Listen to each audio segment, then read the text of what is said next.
आज हम जो पढ़ रहे हैं, आज हम जो स्टार्ट कर रहे हैं वो है हमारे पास बेटे एक्टिव एंड पैसिव वॉइस। आप जानते हैं आपके पीएमडीसी के सिलेबस में use of active and passive voice बाकायदा तौर पर मेंशन किया गया है। और हमने जब 2025 का पेपर डिस्कस किया तब भी हमने देखा कि 2025 में एक्टिव एंड पैसिव वॉइस के क्वेश्चन भी आए हुए हैं। तो देखिए अभी हमें करना क्या है, हम अपने एक्टिव एंड पैसिव वॉइस के लेक्चर को दो हिस्सों में डिवाइड कर रहे हैं, यानी कि ये हमारे दो लेक्चर्स होंगे। पहले लेक्चर में हम तमाम उन रूल्स को पढ़ेंगे जो कि एक्टिव को पैसिव में चेंज करने के लिए हमने करने होते हैं, और सेकंड लेक्चर में हम अपने जो हमारे सेंटेंसेस हैं हम उनकी प्रैक्टिस करेंगे। प्रैक्टिस इस तरह करेंगे कि मैं खुद आपको कुछ सेंटेंसेस की प्रैक्टिस करवाऊंगा।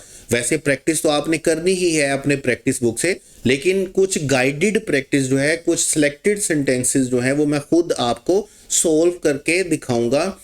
यानी कि मैं आपको ये मतलब सिखाना चाहता हूं कि आपने एक्टिव एंड पैसिव वॉइस के रूल्स को फॉलो कैसे करना है, अप्लाई कैसे करना है क्वेश्चन को सोल्व करते वक्त, एक्टिव को पैसिव में चेंज करते वक्त। और यही काम हमारे पास रहेगा डायरेक्ट इनडायरेक्टली। तो चलिए स्टार्ट करते हैं। देखिए एक्टिव एंड पैसिव स्टार्ट करने से पहले आपने याद रखना है, जब भी हम एक्टिव को पैसिव में चेंज करते हैं ना, तो हमारे पास तीन तरह के सेंटेंसेस होते हैं जिनको हमने एक्टिव से पैसिव में चेंज करना होता है।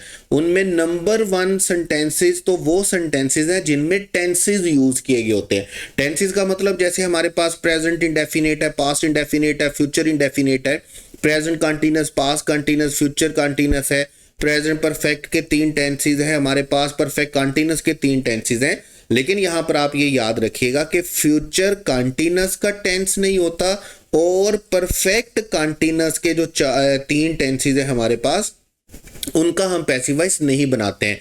हमारे पास एक्टिव वॉइस में 12 टेंसेस होते हैं, जबकि पैसिव वॉइस बनता है वो 8 टेंसेस का बनता है, 4 टेंसेस का पैसिव वॉइस नहीं बनता। तो जब हम एक्टिव को पैसिव में चेंज करने की बात कर रहे होते हैं तो पहली तरह के सेंटेंसेस जिनको एक्टिव से पैसिव में हमने लेके जाना है वो हमारे पास टेंसेस के हैं। उसके बाद दूसरे हमारे पास जो सेंटेंसेस हैं, आप जानते हैं जब मैंने आपको मॉडल ऑक्सिलरी पढ़ाए हैं तो मैंने आपको मॉडल ऑक्सिलरी के दोनों स्ट्रक्चर भी समझाए हैं।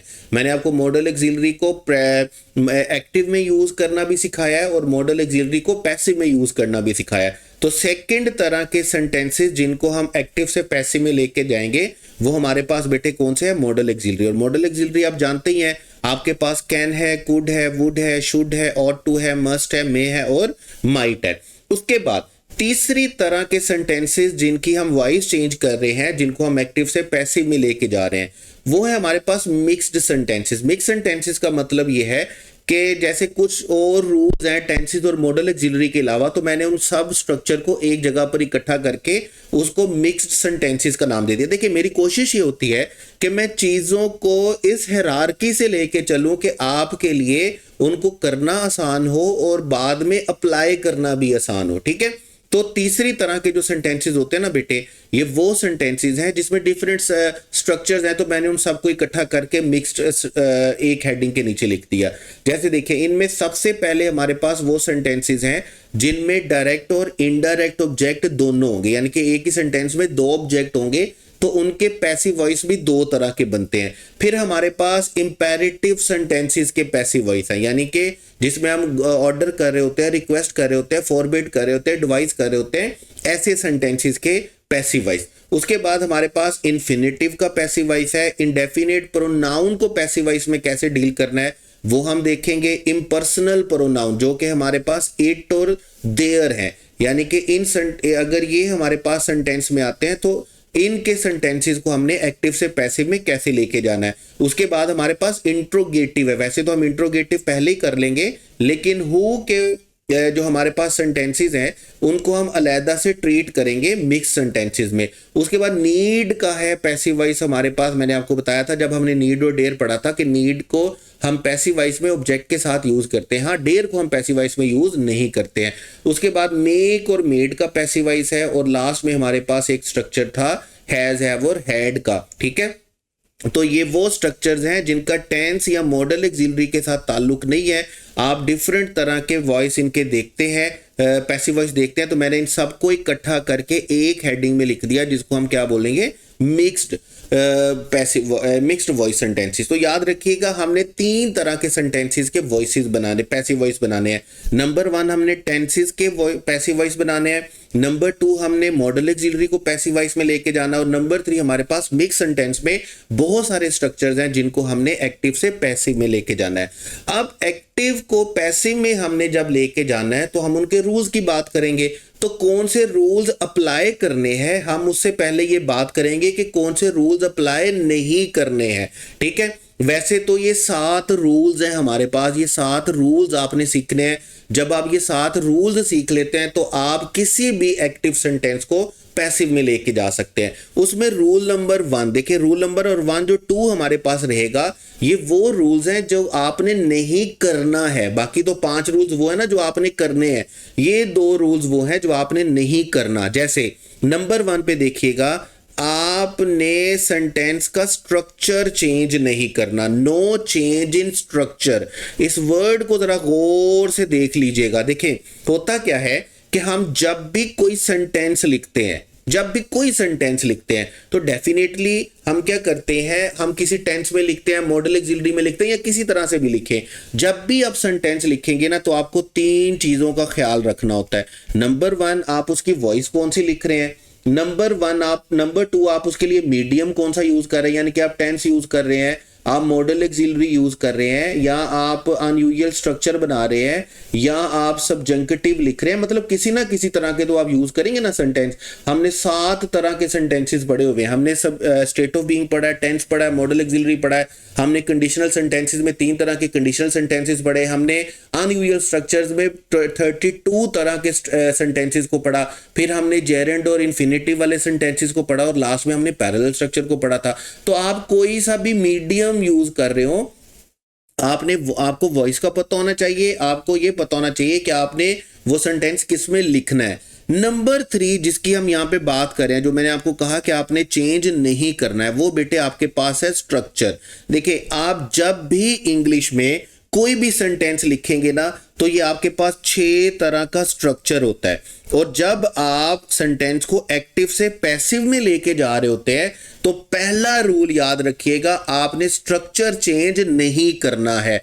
अब स्ट्रक्चर होता क्या, देखिए पहला स्ट्रक्चर हमारे पास होता है एफर्मेटिव सेंटेंस, जिसमें किसी एक्शन का करना या होना पाया जाता है, पॉजिटिवली काम हो रहा होता है, काम किया जा रहा होता है। और अगर उसमें नहीं पाई जाती है तो हम उसको नेगेटिव सेंटेंस बोलते हैं। अगर प्लेन क्वेश्चन पूछा जाता है तो हम उसको इंट्रोगेटिव बोलते हैं। और अगर सेंटेंस में क्वेश्चन भी पूछा जा रहा है और नहीं भी है तो हम उसको नेगेटिव इंट्रोगेटिव बोलेंगे। अगर WH का वर्ड यूज करके, जैसे हमारे पास व्हाट है, व्हाई है, व्हेन है, जब हम WH का वर्ड यूज करके क्वेश्चन पूछते हैं तो हम उसको WH इंट्रोगेटिव बोलते हैं। और ऐसे सेंटेंस में जब हम WH के साथ निगेशन शामिल करते हैं तो ये हमारे पास बनता है WH नेगेटिव इंट्रोगेटिव। जैसे देखिए, मैं 1 बाय 1 करके आपको बताता हूं। एफर्मेटिव सेंटेंस हमारे पास क्या होगा कि वो खाना पकाती है। मैं उर्दू बोल रहा हूं, फिर मैं इंग्लिश में भी बोल दूंगा ताकि आपको समझने में थोड़ी आसानी हो। नेगेटिव में क्या होगा, वो खाना नहीं पकाती है। इंट्रोगेटिव में क्या होगा, क्या वो खाना पकाती है। नेगेटिव इंट्रोगेटिव क्या होगा, क्या वो खाना नहीं पकाती है। वो कब खाना पकाती है, वो क्यों खाना पकाती है, वो कैसा खाना पकाती है, तो ये WH इंट्रोगेटिव होगा। और वो क्यों खाना नहीं पकाती है, वो कहाँ खाना नहीं पकाती है, वो कैसा खाना नहीं पकाती है, जब हम इस तरह के सेंटेंसेस बोलेंगे तो इनको हम बोलेंगे WH नेगेटिव इंट्रोगेटिव। याद रखिएगा, जब भी आप किसी एक्टिव सेंटेंस को पैसिव में लेके जाएंगे तो आपने नंबर 1 याद रखना है, आपने उसका स्ट्रक्चर चेंज नहीं करना। अगर वो एफर्मेटिव है तो पैसिव एफर्मेटिव में बनेगा, नेगेटिव है तो नेगेटिव रहेगा, इंट्रोगेटिव है तो इंट्रोगेटिव, WH इंट्रोगेटिव है तो WH इंट्रोगेटिव, नेगेटिव इंट्रोगेटिव है तो नेगेटिव इंट्रोगेटिव। यानी कि जिस तरह का एक्टिव वॉइस होगा ना स्ट्रक्चर के लिहाज से, आपने उसी तरह का पैसिव वॉइस बनाना है। आप देखिए, एक्टिव वॉइस में हमारे पास क्या होता है, हमारे पास सब्जेक्ट पहले होता है, उसके बाद वर्ब होता है और वर्ब के साथ हेल्पिंग वर्ब होता है, उसके बाद हमारे पास ऑब्जेक्ट होता है। लेकिन हमारे पास जब हम इसको पैसिव में लेके जाएंगे तो हमने इसको एफिर्मेटिव ही रहने देना है, हमने इसको क्वेश्चन नहीं बनाना, हमने इसमें नोट का एडिशन नहीं करना, हमने इसके साथ WH नहीं लिखना। और अगर हमारे पास नेगेटिव होता है तो नेगेटिव हम सेंटेंस कैसे बनाते हैं कि हम हेल्पिंग वर्ब के बाद क्या लिख देते हैं, नोट लिख देते हैं, और वो नेगेटिव सेंटेंस बन जाता है। अगर आपके पास एक्टिव वॉइस नेगेटिव होगा तो आपके पास पैसिव वॉइस भी नेगेटिव ही होना चाहिए, यानी कि जो स्ट्रक्चर आप एक्टिव वॉइस में पढ़ेंगे आपका वही स्ट्रक्चर पैसिव वॉइस में होगा। इसी तरह अगर आप इंट्रोगेटिव सेंटेंस बनाना चाहते हैं तो आप जानते हैं हम इंट्रोगेटिव में हेल्पिंग वर्ब को सब्जेक्ट से पहले लिख देते हैं और सेंटेंस को खत्म किस पे करते हैं, क्वेश्चन मार्क पे। आपने पैसिव वॉइस में भी इसी तरह ही करना है। आप नेगेटिव इंट्रोगेटिव बनाने के लिए हेल्पिंग वर्ब से स्टार्ट करते हैं और सब्जेक्ट के बाद क्या लिखते हैं, नॉट लिखते हैं, और जो कहीं इंट्रोगेटिव है तो हम क्वेश्चन मार्क लिखते हैं। तो आपने इसी तरह ही करना है पैसिव वॉइस में। गर्ज ये बेटे याद रखिएगा कि आपने सेंटेंस का स्ट्रक्चर चेंज नहीं करना। अगर वो एफिर्मेटिव है तो एफिर्मेटिव पैसिव वॉइस बनेगा, नेगेटिव है तो नेगेटिव पैसिव वॉइस बनेगा, इंट्रोगेटिव है तो इंट्रोगेटिव पैसिव वॉइस बनेगा। 6 तरह का सेंटेंस हमारे पास इंग्लिश में होता है और इसी 6 तरह के सेंटेंस का पैसिव वॉइस हम बनाएंगे। जो स्ट्रक्चर दिया होगा हम उसको पैसिव वॉइस में वैसे लेके जाएंगे, हम स्ट्रक्चर चेंज नहीं करेंगे। हम वॉइस तो चेंज करेंगे, हम वॉइस में क्या चेंज करेंगे कि हम एक्टिव को क्या बना देंगे, पैसिव बना देंगे। हमने वॉइस तो चेंज करनी ही है, लेकिन 2 चेंजेस हमने नहीं करने होते, हमने स्ट्रक्चर चेंज नहीं करना होता। और स्ट्रक्चर चेंज होने के साथ साथ हमने क्या नहीं करना होता, हमने टेंस चेंज नहीं करना होता। टेंस कैसे नहीं चेंज करना होता, जैसे देखें अभी मैंने आपको क्या बताया कि एक्टिव वॉइस में आपके पास 12 टेंसेस होते हैं, जबकि पैसिव वॉइस में हमारे पास 8 टेंसेस होते हैं। अब जिस टेंस का एक्टिव वॉइस लिखा हुआ है ना, आपने पैसिव वॉइस भी उसी टेंस का ही बनाना है। और अगर आपका एक्टिव वॉइस किसी मॉडल ऑक्सिलरी में लिखा हुआ है तो आपने पैसिव वॉइस भी उसी मॉडल ऑक्सिलरी का बनाना है। आपने टेंस चेंज नहीं करना। अगर प्रेजेंट इंडेफिनिट का एक्टिव वॉइस है तो जो पैसिव वॉइस बनेगा वो भी बेटे किसका बनेगा, वो भी प्रेजेंट इंडेफिनिट का ही बनेगा। हम स्ट्रक्चर के साथ साथ हम टेंस चेंज नहीं करते।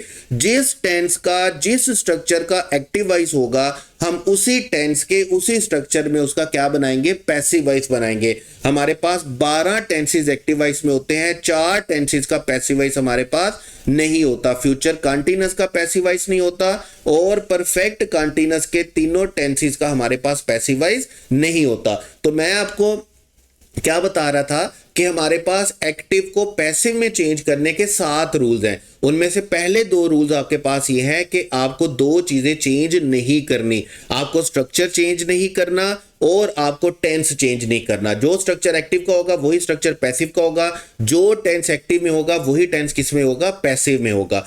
उसके बाद हमारे पास रूल नंबर 3 और रूल नंबर 4 क्या है, देखें एक्टिव को पैसिव में चेंज करते हुए आपने क्या करना होता है, सब्जेक्ट को क्या बनाना होता है बेटे, ऑब्जेक्ट, और ऑब्जेक्ट को क्या बनाना होता है, सब्जेक्ट बनाना होता है। अब देखिए इंग्लिश में हमारे पास क्या होता है कि हमारे पास जो स्टैंडर्ड स्ट्रक्चर है वो हमारे पास होता है सब्जेक्ट, वर्ब और ऑब्जेक्ट। यानी कि एक्टिव सेंटेंस में हमारे पास सब्जेक्ट पहले आता है और ऑब्जेक्ट बाद में आता है।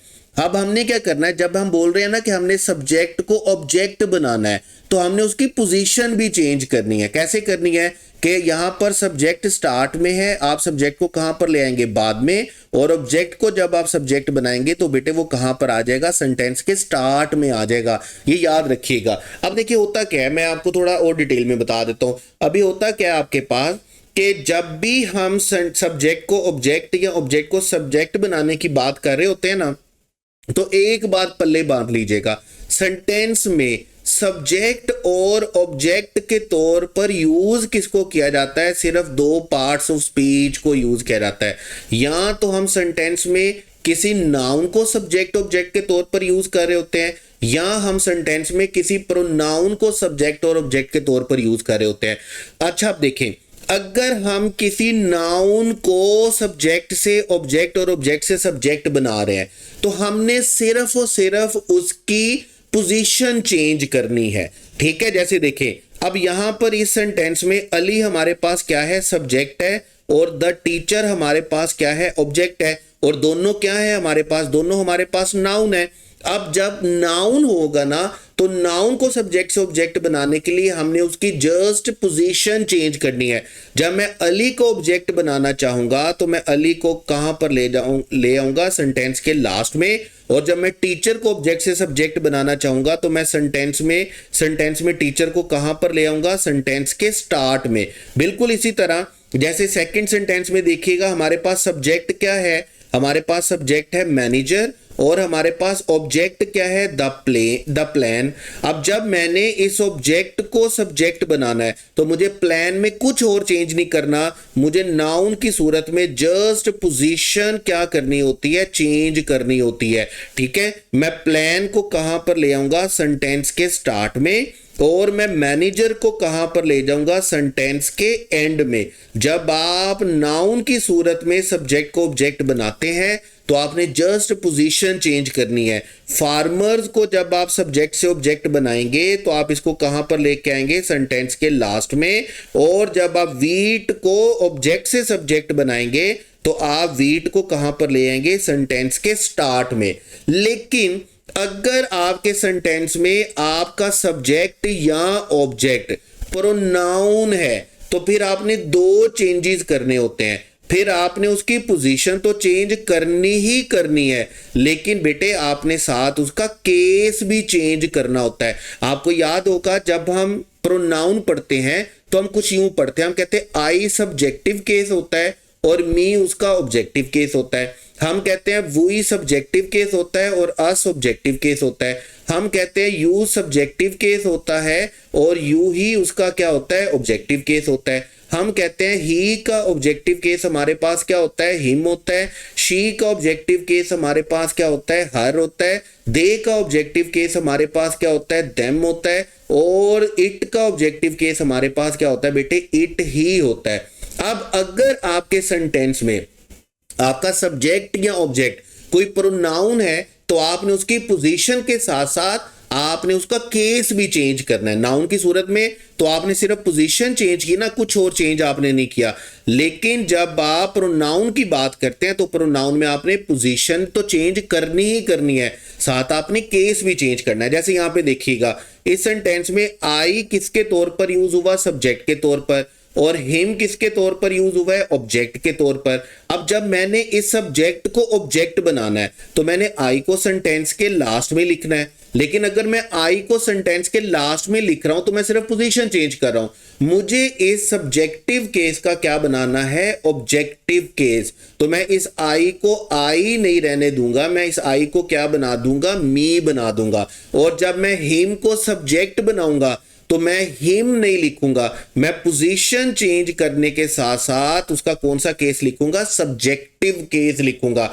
सेकंड सेंटेंस जैसे देखिएगा हमारे पास सब्जेक्ट है वी और हमारे पास ऑब्जेक्ट है देम। अब जब मैं वी को ऑब्जेक्ट बनाऊंगा तो मैं इसकी पोजीशन तो चेंज करूंगा ही, लेकिन साथ में इसका केस भी चेंज करूंगा। ये हमारे पास कौन से केस है, सब्जेक्टिव केस। ये हमारे पास कौन से केस है, ऑब्जेक्टिव केस। सब्जेक्टिव केस का मतलब ही क्या होता है कि जब सेंटेंस में इनको किनके तौर पर यूज किया जाए, सब्जेक्ट के तौर पर। और ऑब्जेक्टिव केस का मतलब ही क्या होता है कि जब इनको सेंटेंस में क्या किसके तौर पर यूज किया जाए, ऑब्जेक्ट के तौर पर। तो आपने इनको ये वर्ड्स के साथ यूज करना है। अब इसी तरह यहां पर जब मैं देम को सब्जेक्ट बनाऊंगा तो मैं देम को देम नहीं रहने दूंगा, मैं पोजीशन चेंज करने के साथ साथ बेटे क्या लिखूंगा, दे लिखूंगा। इसी तरह थर्ड सेंटेंस में देखिएगा जब मैं ही को ऑब्जेक्ट बनाऊंगा तो ये पोजीशन चेंज करने के साथ क्या बन जाएगा, हिम बन जाएगा। और जब मैं हर को सब्जेक्ट बनाऊंगा तो मैं हर क्या बन जाएगा, हमारे पास पोजीशन चेंज करने के साथ साथ क्या बन जाएगा,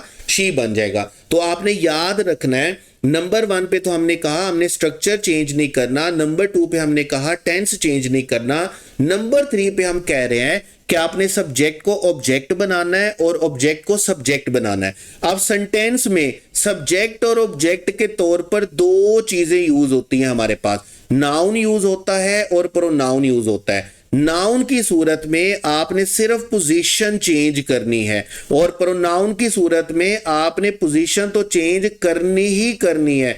पोजीशन के साथ साथ आपने बेटे क्या चेंज करना है, उसका केस भी चेंज करना है, जैसे मैंने आपको एग्जांपल में बताया। लेकिन इसके साथ जब आप सब्जेक्ट को ऑब्जेक्ट और ऑब्जेक्ट को सब्जेक्ट बना रहे होंगे ना, आपके पास कुछ चीजें इस तरह की हैं जो आप हिलाते नहीं है, जिनको आप मिस नहीं करते, ओमिट नहीं करते, डिलीट नहीं करते, अरेज नहीं करते, बल्कि वो सब्जेक्ट और ऑब्जेक्ट के साथ मूव करती हैं। जैसे हम 1 बाय 1 करके देखते जाएंगे। Number 1, article. अगर नाउन के साथ आर्टिकल लगा हुआ है और आप उसको सब्जेक्ट से ऑब्जेक्ट बना रहे हैं या ऑब्जेक्ट से सब्जेक्ट बना रहे हैं, तो आपने याद रखना है आपने आर्टिकल को हटाना नहीं है। जैसे इस सेंटेंस में देखिएगा, आ लेटर। जब आप लेटर को सब्जेक्ट बनाएंगे तो लेटर के साथ लिखा हुआ आर्टिकल आपने ओमिट नहीं करना। बिल्कुल इसी तरह जैसे सेकंड सेंटेंस में देखिएगा, द बॉय को जब आप ऑब्जेक्ट बनाएंगे तो आपने डेफिनेट आर्टिकल को साथ से हटाना नहीं है, वो बॉय के साथ आएगा। इसी तरह जैसे आपके पास द रूम लिखा हुआ है, तो जब आप द रूम को सब्जेक्ट बनाएंगे तो आर्टिकल उसके साथ आएगा, डेफिनेट आर्टिकल हो या इनडेफिनेट आर्टिकल हो। जब आप सब्जेक्ट को ऑब्जेक्ट बना रहे हैं और ऑब्जेक्ट को सब्जेक्ट बना रहे हैं, तो आपने आर्टिकल को हटाना नहीं है, ये सब्जेक्ट और ऑब्जेक्ट के साथ ही रहेगा। दूसरी चीज आपके पास क्या है, एडजेक्टिव्स। जो एडजेक्टिव सब्जेक्ट या ऑब्जेक्ट के साथ लिखे हुए हैं वो उसके साथ रहेंगे। जैसे देखिएगा, यहां पर हमारा असल ऑब्जेक्ट तो सिर्फ और सिर्फ क्या है, हाउस है। हमारे पास साथ आर्टिकल लिखा हुआ है, आ हाउस। इसी तरह हमारे पास एडजेक्टिव भी लिखा हुआ है, आ ब्यूटीफुल हाउस। तो मैं जब इस ऑब्जेक्ट को सब्जेक्ट बनाऊंगा ना, तो ना तो मैं इसके साथ वाले इंडेफिनिट आर्टिकल को छोड़ूंगा और ना ही मैं इसके साथ वाले एडजेक्टिव को छोड़ूंगा। मेरा सब्जेक्ट क्या बनेगा, मेरा सब्जेक्ट बनेगा आ ब्यूटीफुल हाउस। मैं पूरा उठाकर लाऊंगा उसको, फ्रेज को, मैं किसी एक चीज को छोड़ूंगा नहीं। बिल्कुल इसी तरह जैसे आप यहाँ पे सेकंड सेंटेंस में देखेंगे, ड्रेस के साथ क्या लिखा हुआ है, एक्सपेंसिव। अब एक्सपेंसिव क्या आपके पास एडजेक्टिव है और एन आपके पास क्या है, डेफिनेट आर्टिकल है। तो ना तो आपने डेफिनेट आर्टिकल छोड़ना है, ना ही आपने एडजेक्टिव छोड़ना है। तो यहां पर जब मैं इसको सब्जेक्ट बनाऊंगा तो मेरा सब्जेक्ट क्या बनेगा, एन एक्सपेंसिव ड्रेस। मैं दोनों में से कोई चीज मिस नहीं करूंगा। मतलब मैं आपको वो चीजें बता रहा हूं जो आपने सब्जेक्ट और ऑब्जेक्ट के साथ उठाकर लेके जानी है। उनमें नंबर 1 चीज आपके पास आर्टिकल है और नंबर 2 आपके पास बेटे क्या है, एडजेक्टिव है। नंबर 3 आपके पास है न्यूमरल्स और क्वांटिफायर। न्यूमरल्स मतलब जैसे आप बोलते हैं 1 2, या आप बोलते हैं first second third fifth six, ठीक है। और क्वांटिफायर आपके पास क्या है, सम है, मैनी है। आप बहुत सारे क्वांटिफायर लिखते हैं, काउंटेबल नाउन और अनकाउंटेबल नाउन के साथ हम क्वांटिफायर लिखते हैं। हम जब नाउन पढ़ेंगे तो हम उसमें बकायदा तौर पर हमारा एक पूरा फुल फ्लेज लेक्चर होगा क्वांटिफायर्स के ऊपर, जो बड़े ही जरूरी हैं हमारे सब्जेक्ट वर्ब एग्रीमेंट के लिए भी, हमारे नाउन के लिए भी। तो तब आपको क्वांटिफायर का सही से पता चलेगा कि कौन कौन से वर्ड क्वांटिफायर होते हैं। जैसे फ्यू होता है, आ फ्यू होता है, दा फ्यू होता है, मैनी होता है, नंबर होता है। इसी तरह अनकाउंटेबल क्वांटिफायर हमारे पास होते हैं, लिटल होता है, आ लिटल होता है, दा लिटल होता है, अमाउंट होता है, मच होता है। फिर हमारे पास वो क्वांटिफायर होते हैं जो काउंटेबल अनकाउंटेबल दोनों के साथ आते हैं। सम होता है, एनी होता है, अ लॉट ऑफ होता है, लॉट्स ऑफ होता है, इनफ होता है, नो होता है, ऑल होता है। इसी तरह हमारे पास रेस्ट ऑफ होता है। ये सारे के सारे क्वांटिफायर वो हैं जो काउंटेबल अनकाउंटेबल दोनों के साथ आते हैं। तो अगर आपके सब्जेक्ट के या ऑब्जेक्ट के साथ न्यूमरल या क्वांटिफायर लिखा हुआ है ना, तो जब आप उसको चेंज करेंगे तो आपने उसको हटाना नहीं है। जैसे यहाँ पर आपके पास मैनी गेस्ट्स लिखा हुआ है, तो जब आप इसको सब्जेक्ट बनाएंगे तो आपने मैनी को हटाना नहीं है, मैनी गेस्ट्स के साथ ही रहेगा, उसका हिस्सा है हमारे सब्जेक्ट का। इसी तरह जैसे आप इस सेंटेंस में देखेंगे हमारे पास द मैनेजर लिखा हुआ है, आर्टिकल है, आर्टिकल तो हम हटाते नहीं है। और यहां पर हमारे पास 2 असिस्टेंट्स लिखा हुआ है, तो जब हम इसको ऑब्जेक्ट से सब्जेक्ट बनाएंगे तो हमारा सब्जेक्ट क्या बनेगा, 2 असिस्टेंट्स। हम इसको हटाएंगे नहीं। इसी तरह हम मैनेजर के साथ लगे हुए दा को नहीं हटाएंगे। जब हम उसको ऑब्जेक्ट बनाएंगे तो हम उसकी सिर्फ पोजीशन चेंज करेंगे, तो क्या बनेगा, दा मैनेजर बनेगा। इसी तरह अगर कोई पोजेसिव एडजेक्टिव होता, पोजेसिव एडजेक्टिव आप जानते ही हैं, आई का पोजेसिव एडजेक्टिव क्या होता है? माय होता है। वी का पोजेसिव एडजेक्टिव क्या होता है? आर होता है। यू का पोजेसिव एडजेक्टिव क्या होता है? योर होता है। ही का पोजेसिव एडजेक्टिव हिज होता है। शी का हर होता है। दे का देयर होता है। इट का इट्स होता है। ये पोजेसिव एडजेक्टिव होते हैं। जब ये सब्जेक्ट या ऑब्जेक्ट के साथ आएंगे तो ये इसका परमानेंट पार्ट होते हैं, आपने इनको हटाना नहीं है। माय पेन जब सब्जेक्ट बनेगा तो ये माय पेन ही रहेगा, हम सिर्फ पेन को उठाकर नहीं लाएंगे। इसी तरह हर बैग जब सब्जेक्ट बनेगा तो हर बैग पूरा आएगा, आप सिर्फ बैग को उठाकर नहीं लाएंगे। तो पोजेसिव एडजेक्टिव होगा तो आपने उसको सब्जेक्ट या ऑब्जेक्ट के साथ हटाना नहीं है। उसके बाद नंबर 5 पर आपके पास है डेमोन्स्ट्रेटिव। 4 वर्ड्स हैं डेमोन्स्ट्रेटिव, आप याद रखेंगे। आपके पास दिस का वर्ड है डेमोन्स्ट्रेटिव, आपके पास डैट का वर्ड है डेमोन्स्ट्रेटिव, आपके पास दीज का वर्ड है और दोज का वर्ड। वैसे तो और डेमोन्स्ट्रेटिव भी यूज होते हैं, लेकिन इन 4 को जरा अच्छे तरीके से याद रखिएगा। अब जैसे देखिएगा यहाँ पर दोज क्लॉथ लिखा हुआ है, तो जब हम इसको सब्जेक्ट बनाएंगे तो हम इस दोज को हटाएंगे नहीं, ये दोज इसके साथ ही रहेगा, ठीक है। इसी तरह दिस कंप्यूटर ऑब्जेक्ट है, जब हम इस ऑब्जेक्ट को सब्जेक्ट बनाएंगे तो ये दिस कंप्यूटर रहेगा, ये दिस हम कंप्यूटर से हटाएंगे नहीं, ये इसके साथ रहेगा। उसके बाद नंबर 6 पर जो है वो प्रेपोजिशनल फ्रेजेस। प्रेपोजिशनल फ्रेजेस कैसे? समटाइम्स हम सब्जेक्ट नहीं लिख रहे होते, हम सब्जेक्ट फ्रेज पूरे फ्रेज को सब्जेक्ट के तौर पर यूज या ऑब्जेक्ट के तौर पर यूज कर रहे होते हैं। जैसे यहां पर देखिएगा, he delivered a lecture on politics. अब आप ऐसा नहीं कर सकते कि आप सिर्फ आ लेक्चर को सब्जेक्ट बना दें। जब आप इसको सब्जेक्ट बनाएंगे तो आपको क्या लिखना होगा? अ लेक्चर ऑन पॉलिटिक्स। आपको पूरे के पूरे प्रेपोजिशनल फ्रेज को उठा के लाना पड़ेगा, आप इसको बिल्कुल भी छोड़ नहीं सकते। बिल्कुल जिस तरह हम कहते हैं she road a book on history. अब हमारा यहाँ पर ऑब्जेक्ट बुक नहीं है, यहाँ पर हमारा ऑब्जेक्ट हिस्ट्री नहीं है, बल्कि हमारा ऑब्जेक्ट क्या है? आ बुक ऑन हिस्ट्री। जब हम इसको सब्जेक्ट बनाएंगे बेटे तो आपने इसको पूरे का पूरा उठा के लाना है। आपने इस पूरे को उठा के क्या लिखना है? आ बुक ऑन हिस्ट्री। आप इसमें से किसी भी चीज को छोड़ेंगे नहीं। इसी तरह लास्ट चीज जो आपने बिल्कुल नहीं छोड़नी अपने सब्जेक्ट और ऑब्जेक्ट के साथ से, वो है आपके पास कंपाउंड। कंपाउंड मतलब समटाइम्स ऐसा होता है कि आपका सब्जेक्ट और ऑब्जेक्ट एक पर्सन या एक ऑब्जेक्ट नहीं होता, बल्कि 2 चीजें होती हैं। जैसे यहां पर आप देखिएगा अली एंड सारा, यहां पर हमारे पास ऑब्जेक्ट्स कितने हैं? हमारे पास 2 ऑब्जेक्ट्स हैं, अली एंड सारा। तो जब हम इनको सब्जेक्ट बनाएंगे ना तो ये दोनों ही आएंगे, हम दोनों में से किसी एक को भी स्किप नहीं करेंगे। बिल्कुल इसी तरह जब हम बोलेंगे टॉम एंड जेरी, अब टॉम एंड जेरी आप देख रहे हैं कि टॉम बड़े अच्छे कार्टून हुआ करते थे, बचपन में हम देखा करते थे, बड़े खूबसूरत क्यूट और स्वीट कार्टून थे। बहरहाल टॉम एंड जेरी हमारे पास जब सब्जेक्ट से ऑब्जेक्ट बनेगा तो आपने इसको सब्जेक्ट से ऑब्जेक्ट बनाने के लिए पूरा उठा के लाना है, क्योंकि ये कंपाउंड सब्जेक्ट है। और जब आप इसको ऑब्जेक्ट बनाएंगे तो आपने दोनों में से किसी को छोड़ना नहीं है। ये टॉम एंड जेरी है तो टॉम एंड जेरी ही रहेगा। तो जो कंपाउंड ऑब्जेक्ट या सब्जेक्ट होता है वो पूरा उठाया जाता है, हम उसमें से किसी चीज को स्किप नहीं करते। तो ये जो 7 चीजें हैं ना, ये आपने याद रखनी है। ये वो चीजें हैं जब आप सब्जेक्ट से ऑब्जेक्ट बना रहे होंगे और ऑब्जेक्ट से सब्जेक्ट बना रहे होंगे और इनमें से कोई चीज इन सब्जेक्ट या ऑब्जेक्ट के साथ आ गई तो आपने उसको स्किप नहीं करना, वो अपने सब्जेक्ट और ऑब्जेक्ट के साथ ही अपनी पोजीशन चेंज करेगी, उसके साथ ही रहेगी। उसके बाद देखिए कितने रूल्स हो गए हमारे पास? 4 रूल्स हो गए। हमने कहा स्ट्रक्चर चेंज नहीं करना, हमने कहा टेंस चेंज नहीं करना, हमने कहा सब्जेक्ट को ऑब्जेक्ट बनाना है और हमने कहा ऑब्जेक्ट को क्या बनाना है? सब्जेक्ट बनाना है। अब उसके बाद हमने वर्ब की 3rd फॉर्म लिखनी है। याद रखिएगा जितने भी पैसिव वॉइस होते हैं टेंसेस के या मॉडल ऑक्सिलरी के, हमने उनके साथ 3rd फॉर्म लिखनी होती है। वैसे तो हर टेंस की अपनी फॉर्म होती है ना, जैसे हम डू डज के साथ फर्स्ट फॉर्म लिखते हैं, प्रेजेंट इंडेफिनिट में डिड के साथ फर्स्ट फॉर्म, पास्ट इंडेफिनिट में विल शैल के साथ फर्स्ट फॉर्म लिखते हैं, हम कंटीन्यूअस के टेंसेस में फर्स्ट फॉर्म आईएनजी लिखते हैं, हम परफेक्ट के टेंसेस में 3rd फॉर्म लिखते हैं। प्रेजेंट परफेक्ट में भी 3rd फॉर्म आती है, पास्ट परफेक्ट में भी और फ्यूचर परफेक्ट में भी। लेकिन जब हम इनका पैसिव वॉइस बनाते हैं ना तो पैसिव वॉइस में हमारे पास सबके साथ क्या आएगी? वर्ब की 3rd फॉर्म आएगी।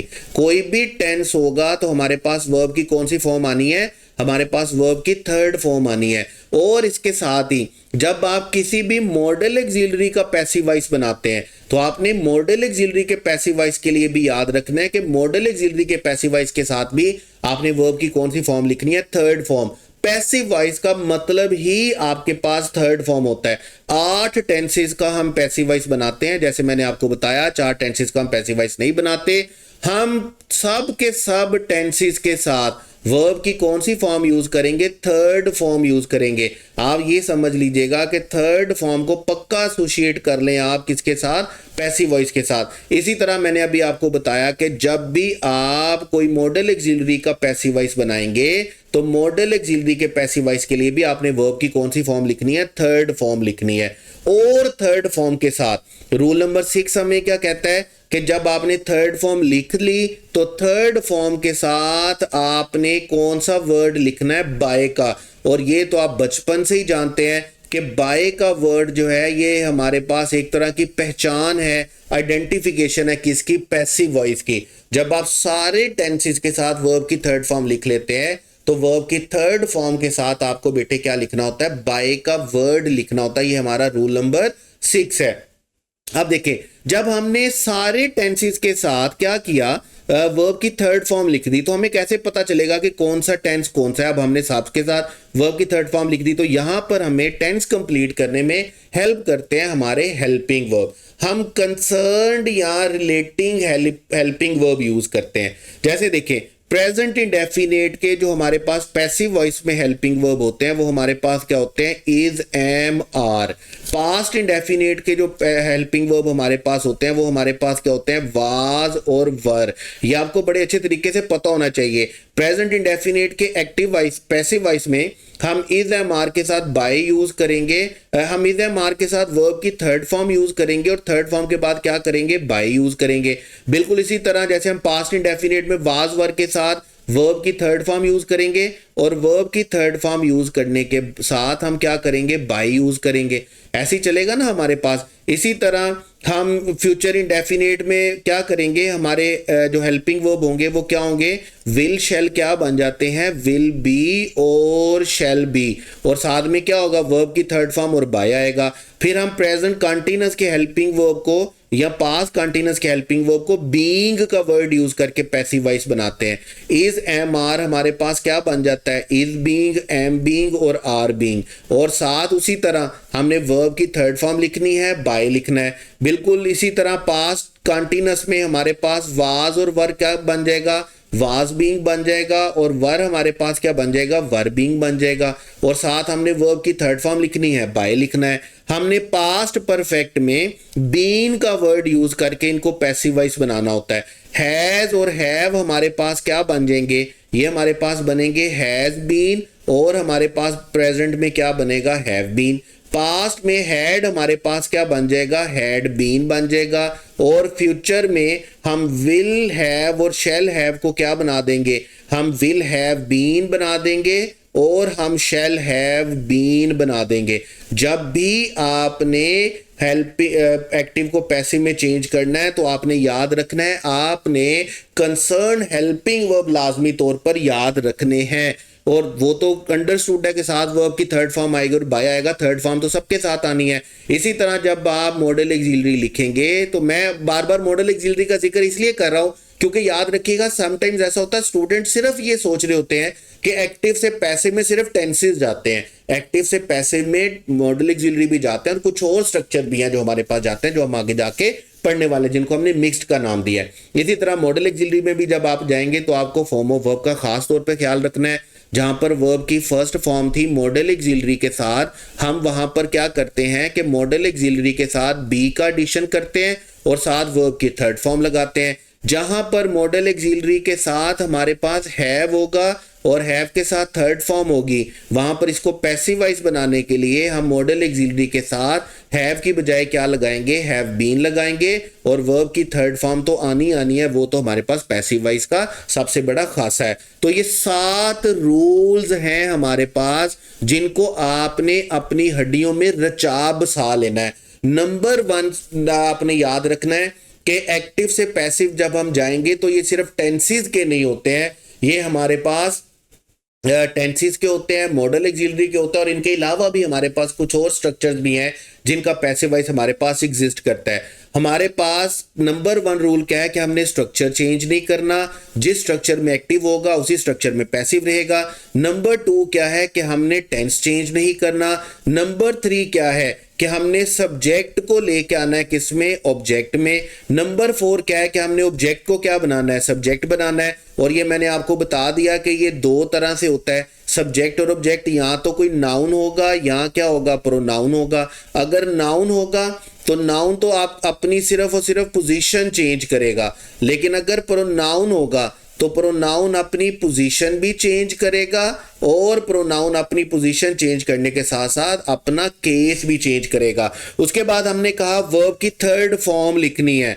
आप किसी भी टेंस का, मॉडल एक्सिलरी का एक्टिव से पैसिव बना रहे हो तो पैसिव में हमने वर्ब की थर्ड फॉर्म लिखनी है, और वर्ब की थर्ड फॉर्म के बाद हमने क्या करना है, बाय का वर्ड लगाना है, बाय का एडिशन करना है। और साथ में अपने टेंस को कंफर्म करने के लिए हम हेल्पिंग वर्ब की हेल्प लेते हैं, और हमने कंसर्न्ड हेल्पिंग वर्ब याद रखने हैं जो आपके पास स्क्रीन पे इस टाइम आपकी स्क्रीन के ऊपर लिखे हुए हैं। तो ये हमारे पास बेटे रूल्स हैं कि हम कैसे, किन रूल्स को अप्लाई करते वक्त करते हुए एक्टिव को किस में लेके जाते हैं, पैसिव में लेके जाते हैं। अब नेक्स्ट लेक्चर में हम क्या करने वाले, देखिए यहाँ पर हमने 7 रूल्स तो पढ़ लिए।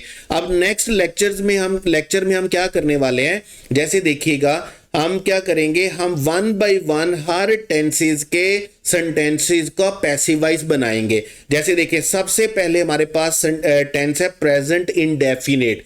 अब प्रेजेंट इंडेफिनिट में क्या होता है, हम 1 बाय 1 करके रूल्स अप्लाई करेंगे। जैसे देखिए पहला सेंटेंस क्या है, हमारे पास सबसे पहला क्या है कि स्ट्रक्चर चेंज नहीं करना। एफर्मेटिव है तो हमारा पैसिव भी एफर्मेटिव में रहेगा।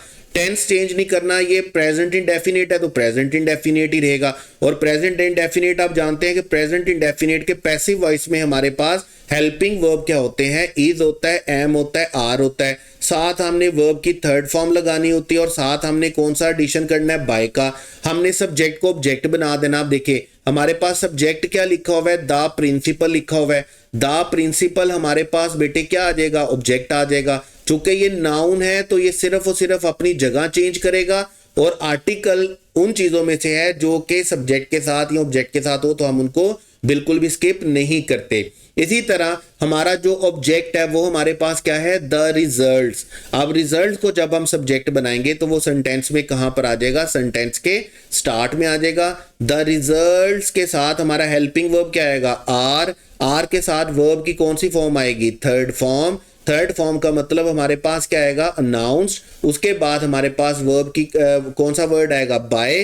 तो हमारा सेंटेंस बनेगा the results are announced by the principal. अब हमारे पास एडवर्ब बाकी रह गया, तो ये जैसे यहां पर सेंटेंस के लास्ट में या एंड पे लिखा हुआ है, ये उसी तरह पैसिव में भी सेंटेंस के लास्ट में आएगा, और हमारा सेंटेंस क्या बनेगा, the results are announced by the principal every month. अच्छा बेटे, ये हमारे पास बुक है, और उसके बाद हमारे पास है, देखिए जब भी आपने प्रिपरेशन करनी होती है तो तीन चीज़ें आपको चाहिए होती हैं।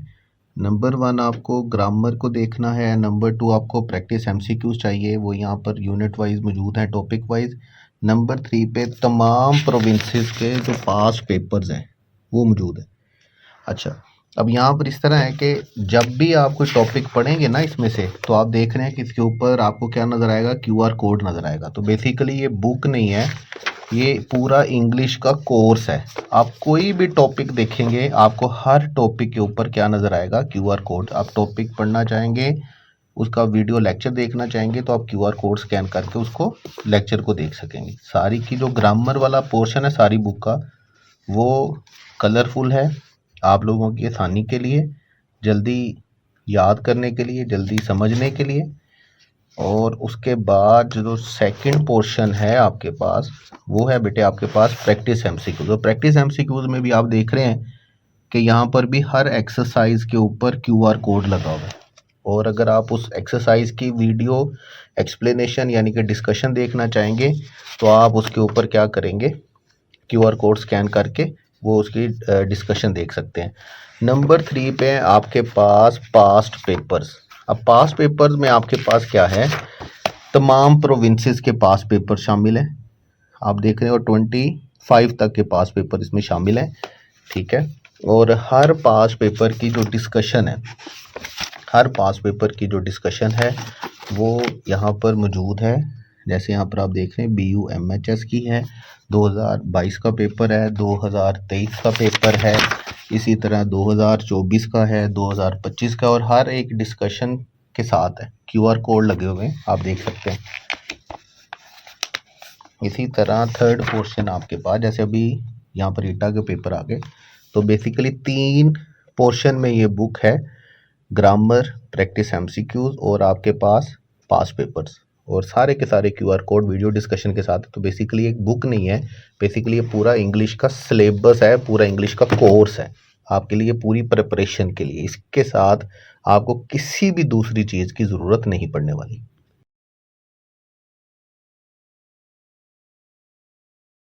हमारे पास 7 रूल्स हैं। हमारे पास 7 रूल्स हैं। जो हमने रूल्स पढ़े वो हमारे पास कैसे हैं? नंबर 1 में हमने स्ट्रक्चर को चेंज नहीं करना।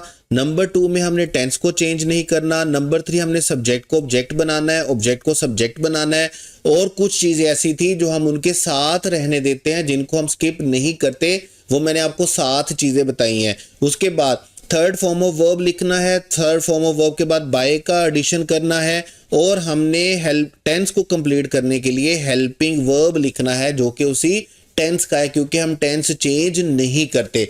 इस लेक्चर में हम क्या करने वाले हैं, हम हर टेंस के मॉडल ऑक्सिलरी के कुछ सेंटेंसेस को प्रैक्टिस करने वाले हैं। और प्रैक्टिस करने के बाद हम मिक्स सेंटेंसेस के रूल्स करते हुए साथ में उनके सेंटेंसेस की क्या करेंगे, प्रैक्टिस करेंगे। तो सीखने के लिए बड़ा कुछ मिलने वाला है आपको इस लेक्चर में, मजा आने वाला है। तो आपने अच्छे तरीके से कान की खिड़कियां खोल के, आंखें खोल कर ये सारा लेक्चर देखना है, पढ़ना है, ठीक है। तो स्टार्ट करते हैं बेटे। देखिएगा, नंबर 1 टेंस है हमारे पास प्रेजेंट इंडेफिनेट टेंस। अब प्रेजेंट इंडेफिनेट टेंस में हमारे पास क्या रूल्स तो सारे वही हैं। स्ट्रक्चर चेंज नहीं करना, टेंस चेंज नहीं करना, सब्जेक्ट को ऑब्जेक्ट बनाना, ऑब्जेक्ट को सब्जेक्ट बनाना है। तो सबसे पहले हम देखेंगे कि हमारे स्ट्रक्चर हैं क्या। देखिए, फर्स्ट सेंटेंस का स्ट्रक्चर हमारे पास एफर्मेटिव है, सेकंड हमारे पास एफर्मेटिव है, थर्ड हमारे पास नेगेटिव है, क्योंकि आप देख रहे हैं कि क्या लिखा हुआ है, डज नॉट लिखा हुआ है। तो जब नेगेटिव है तो हम इसका पैसिव वॉइस भी नेगेटिव में बनाएंगे। उसके बाद हमारा जो नेक्स्ट सेंटेंस है वो इंट्रोगेटिव है, हेल्पिंग वर्ब से स्टार्ट हुआ है। तो जब हम इसका पैसिव वॉइस बनाएंगे तो तब हम इसका हेल्पिंग वर्ब पैसिव वॉइस भी हेल्पिंग वर्ब से स्टार्ट करेंगे और इंट्रोगेटिव बनाएंगे। उसके बाद हमारे पास WH से स्टार्ट हुआ तो इसका पैसिव वॉइस भी हमारे पास बेटे किससे स्टार्ट होगा, WH से स्टार्ट होगा। अब हमारे पास ऐसा है कि इस लेक्चर में हम तकरीबन कोई डिस्कस करने वाले हैं तकरीबन कोई 60 to 70 सेंटेंसेस। अब ये तो पॉसिबल नहीं है कि मैं हर सेंटेंस का पैसिव वॉइस अपने हाथों से बना कर दूं। तो मैं क्या करूंगा, मैं चीज़ों को डिस्कस करता जाऊंगा, चीज़ों को स्ट्रीमलाइन करता जाऊंगा। आपके लिए होमवर्क है कि आपने इन सारे सेंटेंसेस का पैसिव वॉइस खुद से बनाना है, कागज के ऊपर लिख के बनाना है, सिर्फ जहन में नहीं बनाना, लिख के बनाना और अपने टीचर्स को चेक करवाना है। अब देखिएगा, जैसे सेंटेंस 1 है, हमारा सब्जेक्ट है द प्रिंसिपल। हम द प्रिंसिपल को क्या बनाएंगे, ऑब्जेक्ट बनाएंगे, द प्रिंसिपल के साथ रहेगा। हमारा ऑब्जेक्ट है द रिजल्ट्स, द रिजल्ट को हम क्या बनाएंगे, सब्जेक्ट बनाएंगे। तो जब हम सब्जेक्ट बनाएंगे तो ये सेंटेंस में कहां पर आ जाएगा, सेंटेंस के स्टार्ट में आ जाएगा। प्रिंसिपल कहां पर चला जाएगा, ऑब्जेक्ट बनकर सेंटेंस के लास्ट में चला जाएगा। उसके बाद बाकी बातें तो हम प्रेजेंट इंडेफिनिट के बारे में जानते ही हैं कि प्रेजेंट इंडेफिनिट में हमारे हेल्पिंग वर्ब पैसिव वॉइस के क्या होते हैं, इज एम आर होता है। इज एम आर के साथ हमने वर्ब की एज यूजुअल पैसिव वॉइस में कौन सी फॉर्म यूज करनी है, थर्ड फॉर्म। और थर्ड फॉर्म के साथ हमने कौन सा एडिशन करना है, बाय का। तो हम यहां पर क्या करेंगे, द रिजल्ट्स चूंकि प्लूरल है तो हम लिखेंगे आर, और आर के साथ हमारे पास अनाउंस्ड की थर्ड फॉर्म यूज होगी। थर्ड फॉर्म के साथ हम बाय का एडिशन करेंगे। और एवरी मंथ चूंकि एडवर्ब है, यहां पर भी सेंटेंस के एंड पे है, तो पैसिव में भी ये सेंटेंस के एंड पे ही आएगा। तो हमारा पैसिव वाइज कैसे बनेगा, the results are announced by the principal every month. ये हमने प्रेजेंट इंडेफिनेट का एक्टिव वॉइस बनाया है, एफर्मेटिव सेंटेंस, और जो पैसिव वॉइस बनाया है वो प्रेजेंट इंडेफिनेट का ही हमारे पास एफर्मेटिव सेंटेंस है। अब जरा देखिएगा नेगेटिव कैसे बनेगा।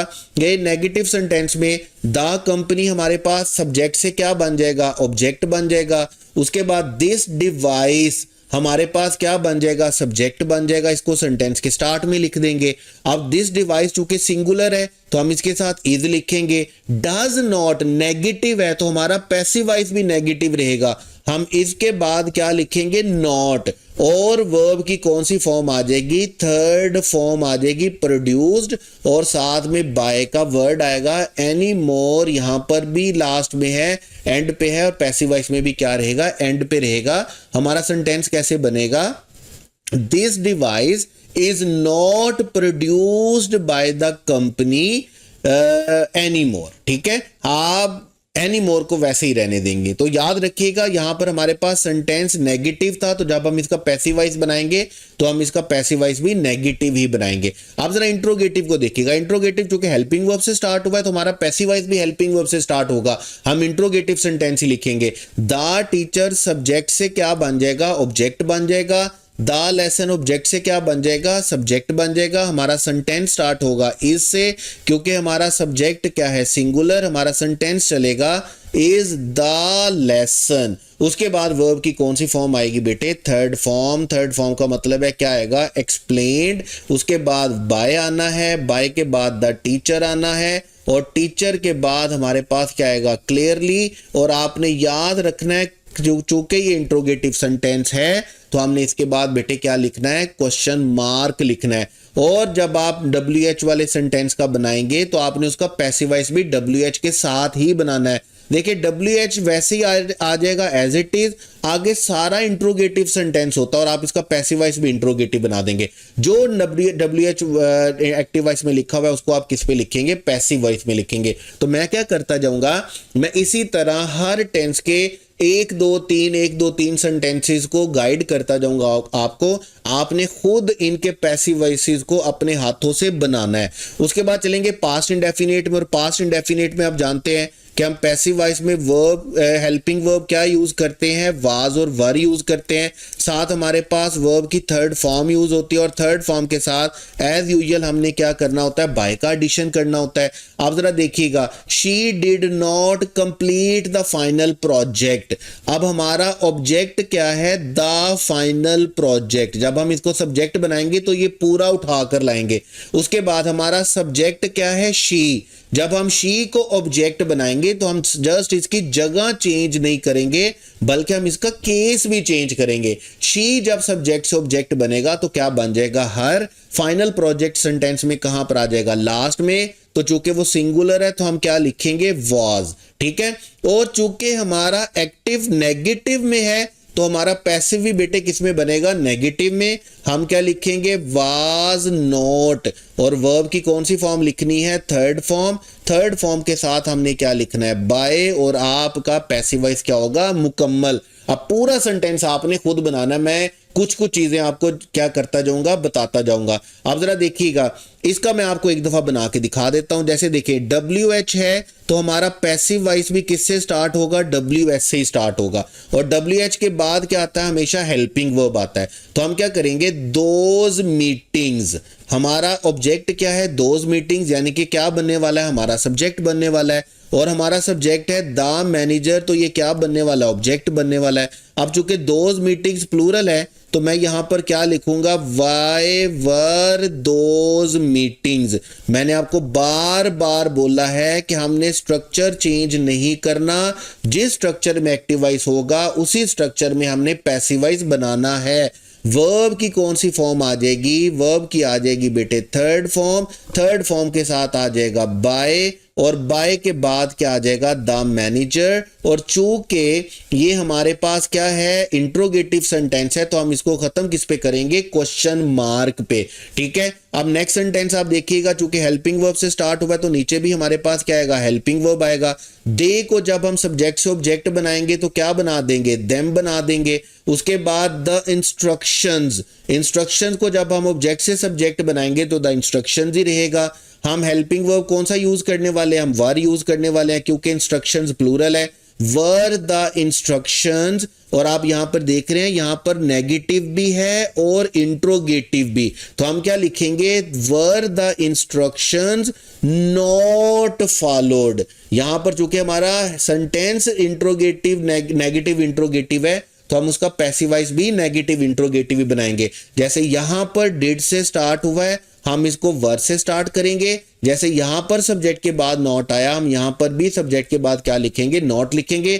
थर्ड फॉर्म के बाद बाय आएगा, बाय के बाद देम आएगा, और देम के बाद हम क्या लिखेंगे, केयरफुली, और सेंटेंस को खत्म किस पे करेंगे, क्वेश्चन मार्क पे। ये दोनों इसके एफर्मेटिव के सेंटेंसेस हैं, ये तो आपने खुद बना लेने अच्छे तरीके से। उसके बाद हम चलेंगे फ्यूचर इंडेफिनिट में, और फ्यूचर इंडेफिनिट आप जानते हैं हमारे पास हेल्पिंग वर्ब कौन से होते हैं, हमारे पास हेल्पिंग वर्ब होते हैं विल बी, और हमारे पास हेल्पिंग वर्ब होता है शैल बी। साथ में हमने वर्ब की कौन सी फॉर्म लिखनी है, थर्ड फॉर्म, और एडिशन क्या करना है, बाय का। बाकी चीजें वैसे ही रहनी है। जैसे शी को जब हम सब्जेक्ट से ऑब्जेक्ट बनाएंगे तो क्या लिखेंगे, हर लिखेंगे। जैसे हम द नॉवल को क्या बनाएंगे, सब्जेक्ट बना देंगे, और द नॉवल के साथ हमारा हेल्पिंग वर्ब क्या रहेगा, विल बी। एफर्मेटिव है तो हमारा पैसिवाइज भी एफर्मेटिव रहेगा। रीड की थर्ड फॉर्म आ जाएगी रेड, और साथ में आ जाएगा बाय। टू नाइट हमेशा लास्ट में रहेगा। एडवर्ब जहां पर होता है हम उसको वहीं पर लिखते हैं। हमारा पैसिव क्या बनेगा, the novel will be read by her tonight. इसी तरह यहां पर नेगेटिव है तो हमारा यहां पर नेगेटिव है तो हमारा पैसिवाइज भी किस में बनेगा, नेगेटिव में बनेगा।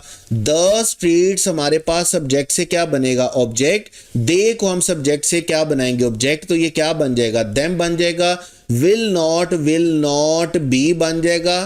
ठीक है, हमने नेगेटिव में रहना है। और क्लीन्ड की हमने कौन सी फॉर्म यूज कर लेनी है, थर्ड फॉर्म। साथ क्या यूज कर लेना है, बाय। और ऑन संडे को हमने कहां पर रहने देना है, लास्ट में रहने देना है। अब मैं पूरा सेंटेंस नहीं बोलूंगा, आपने जितने भी सेंटेंसेस मैं आपके स्क्रीन पर ला रहा हूं ना, आपने सारे सेंटेंसेस का पैसिवाइज अपने हाथों से बनाना है। फिर यहां पर देखिएगा ये हमारे पास इंट्रोगेटिव भी है और नेगेटिव भी है, तो जब हम इसका पैसिवाइज बनाएंगे तो इंट्रोगेटिव नेगेटिव इंट्रोगेटिव ही बनाएंगे, जो इंट्रोगेटिव भी होगा और नेगेटिव भी होगा। यहां पर सब्जेक्ट हमारे पास क्या आएगा, द असाइनमेंट, और यहां पर हमारे पास सब्जेक्ट को ऑब्जेक्ट क्या बनाएंगे, यू। तो जब असाइनमेंट आएगा तो हम सेंटेंस को स्टार्ट किससे करेंगे, विल से। हमारे पास सेंटेंस बनेगा विल द असाइनमेंट, और चूंकि यहां पर सब्जेक्ट के बाद नॉट था तो हम भी यहां पर नॉट लगाएंगे, उसके बाद बी लगाएंगे, और हमारे पास बन जाएगा will the assignment not be. Complete की थर्ड फॉर्म आ जाएगी कंप्लीटेड, उसके बाद बाय आ जाएगा, बाय के बाद यू आ जाएगा, यू के बाद ऑन टाइम आ जाएगा, और ऑन टाइम के बाद आपके पास क्या आ जाएगा, क्वेश्चन मार्क आ जाएगा। देखिए पेपर में क्या होने वाला है, पेपर में आपको सेंटेंसेस नहीं दिए जाएंगे जिनको आपने मैनुअली एक्टिव से पैसिव में या पैसिव से एक्टिव में करना होगा। आपको सेंटेंस दिया जाएगा और इसके नीचे 4 पॉसिबल पैसिवाइज दिए जाएंगे, तो आपने ये देखना है कि यार ये सारे रूल्स अप्लाई करके इसका करेक्ट पैसिव वॉइस कौन सा है। तो आपने अपने हाथों से जब एक दफा पैसिव वॉइस बना लिए ना, तो फिर मैं कहता हूं कि मैं गारंटी देता हूं इस बात की, अगर इस लेक्चर में मौजूद आप सारे सेंटेंसेस के पैसिव वॉइस अपने हाथों से बना लेते हैं तो मैं इस बात की 100% गारंटी देता हूं कि आपका क्वेश्चन पेपर में गलत नहीं हो सकता। प्रेजेंट कंटीन्यूअस के हेल्पिंग वर्ब हमारे पास क्या होते हैं, हमारे पास होते हैं इज बीइंग, हमारे पास होते हैं एम बीइंग, या हमारे पास फ्यूचर्स के लिए प्लूरल के लिए क्या होगा, आर बीइंग होगा। साथ हमने वर्ब की कौन सी फॉर्म यूज करनी है, थर्ड फॉर्म, और साथ हमने क्या करना है, बाय का एडिशन करना है।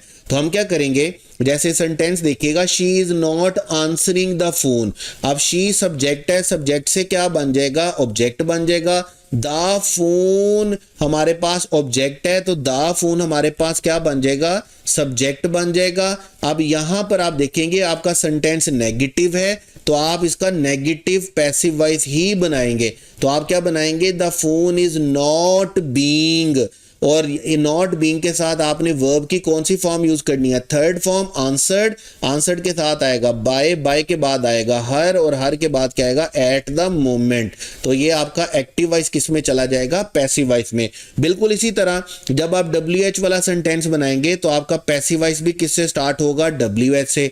ठीक है। उसके बाद अच्छा अब यहां पर देखिएगा, इसको जरा गौर से देख लीजिएगा, ये why is the child crying loudly outside. अब यहां पर आप देख रहे हैं, यहां पर आपके पास क्राइंग वर्ब लिखा हुआ है और वर्ब के लिए आपके पास कोई ऑब्जेक्ट नहीं लिखा हुआ।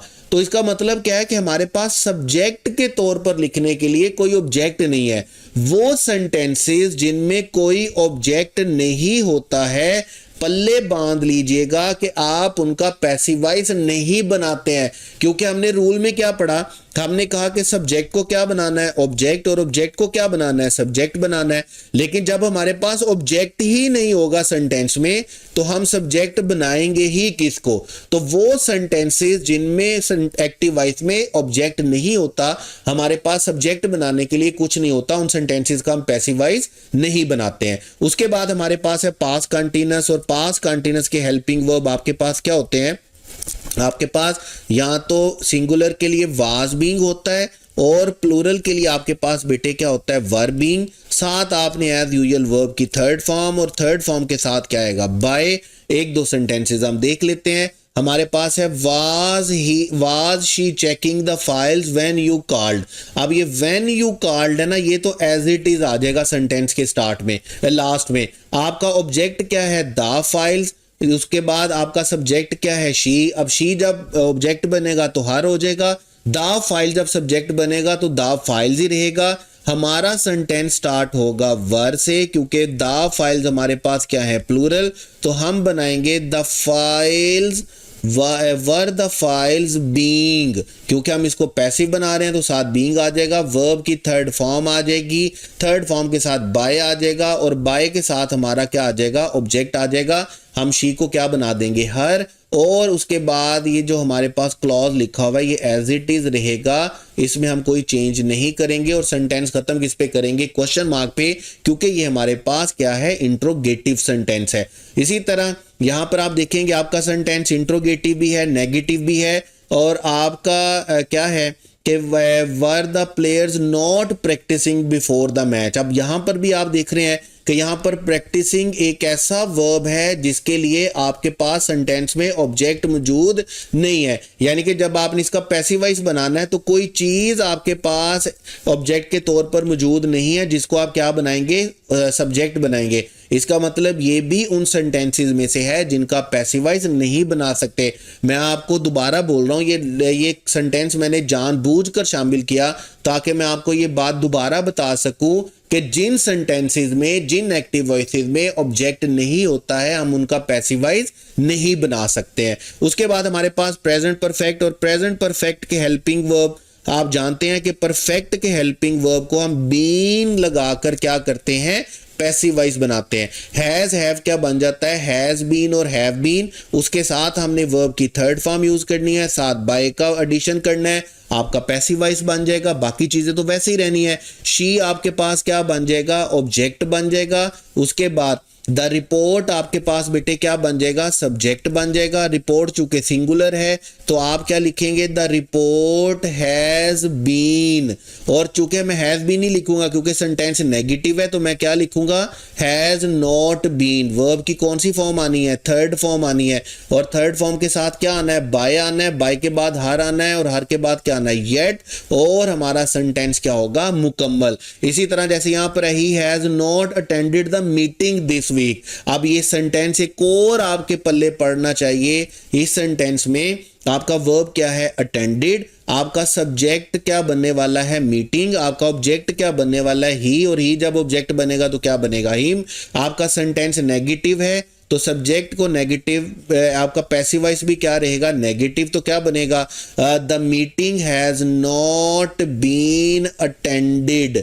और अटेंडेड के बाद आपके पास क्या आएगा? By him. और आगे दिस वीक जो एडवर्ब होता है वो एज इट इज रहता है, उसमें हम कोई चेंज नहीं करते हैं। इसके बाद आपके पास नेक्स्ट टेंस है पास्ट परफेक्ट। अब पास्ट परफेक्ट में भी हम हैड के साथ किसका एडिशन कर देते हैं, हैड बीन का, और हैड बीन के साथ हम किसकी कौन सी फॉर्म लिखते हैं, थर्ड फॉर्म, चूंकि पैसिव वॉइस में आती थर्ड फॉर्म है, साथ हमने बाय का एडिशन करना होता है। जैसे यहां पर देखेंगे आप, had they not cleaned the park. अच्छा, ये जो सेंटेंसेस मैं छोड़ रहा हूं ना, ये मैं छोड़ इसलिए रहा हूं कि क्योंकि मुझे अब समझ आ रही है कि मैं आपको समझा चुका हूं चीजों को, और इनका पैसिव वॉइस आपने खुद बनाना है। मैं तो जल्दी जल्दी से हर टेंस का स्ट्रक्चर आपको बताता जा रहा हूं, और हर सेंटेंस में एक दो सेंटेंसेस को सोल्व करता जा रहा हूं। आपने ये सारे सेंटेंसेस को खुद से सोल्व करना है, याद रखिएगा। अब देखिएगा यहां पर हमारे पास सेंटेंस नेगेटिव भी है और इंट्रोगेटिव भी है, तो हम इसका पैसिव भी वैसे ही बनाएंगे।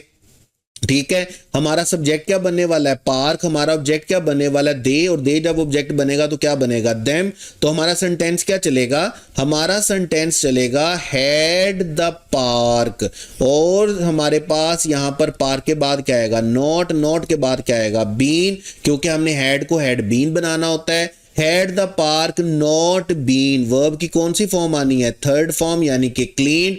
थर्ड फॉर्म के बाद बाय आना है, बाय के बाद दे को हम क्या बनाएंगे, देम, और उसके बाद इन टाइम लिखकर हम क्वेश्चन मार्क लगाएंगे। तो हमारा नेगेटिव इंट्रोगेटिव का एक्टिव वॉइस किस में चला जाएगा, नेगेटिव इंट्रोगेटिव के पैसिव वॉइस में। ना तो हमने स्ट्रक्चर चेंज किया, ना ही हमने टेंस चेंज किया। ये एक्टिव वॉइस है हमारे पास पास्ट परफेक्ट का, और ये पैसिव वॉइस है हमारे पास पास्ट परफेक्ट का। ये नेगेटिव इंट्रोगेटिव है स्ट्रक्चर के लिहाज से, और ये नेगेटिव इंट्रोगेटिव है स्ट्रक्चर के लिहाज से। तो पहले दो रूल्स आपने याद रखने हैं, स्ट्रक्चर चेंज नहीं करना, टेंस चेंज नहीं करना। और पैसिव वॉइस में जो लास्ट टेंस होता है हमारे पास, आठवां टेंस, वो हमारे पास क्या है, इनका पैसिव वॉइस हम कैसे बनाते हैं कि हम विल हैव को बेटे क्या बना देते हैं, विल हैव बीन। हम शैल हैव को बेटे क्या बना देते हैं, शैल हैव बीन। साथ हमने वर्ब की थर्ड फॉर्म लिखनी होती है, क्योंकि पैसिव वॉइस में थर्ड फॉर्म आती है, और हमने बाय का एडिशन करना होता है एज यूजुअल। जैसे हमारे पास सेंटेंस है, they will have painted the ball before the event। अब before the event तो सेंटेंस के लास्ट में इसी तरह ही आएगा। हाल आपके पास क्या है, पेंटेड द हाल, हाल आपके पास क्या बनेगा, सब्जेक्ट। दे आपके पास क्या बनेगा, ऑब्जेक्ट। आपका सेंटेंस कैसे बनेगा, आपका सेंटेंस बनेगा the hall will have been, will have था, तो यहां पर क्या बनेगा, विल हैव बीन। वर्ब की कौन सी फॉर्म आनी है, थर्ड फॉर्म, यानी कि पेंटेड। उसके बाद क्या आना है, बाय, बाय के बाद क्या आएगा, देम, क्योंकि हम दे को जब ऑब्जेक्ट बनाएंगे तो क्या बनेगा, देम। और इसके बाद हमारे पास क्या आएगा, बिफोर द इवेंट, और हमारा पैसिव वॉइस क्या होगा, मुकम्मल। उसके बाद चूंकि हमारे पास नेगेटिव सेंटेंस है तो ये नेगेटिव ही रहेगा। शी हमारे पास क्या बन जाएगी, ऑब्जेक्ट में आके हर बन जाएगा। रिपोर्ट हमारे पास सब ऑब्जेक्ट से जब सब्जेक्ट आएगा तो रिपोर्ट ही रहेगा।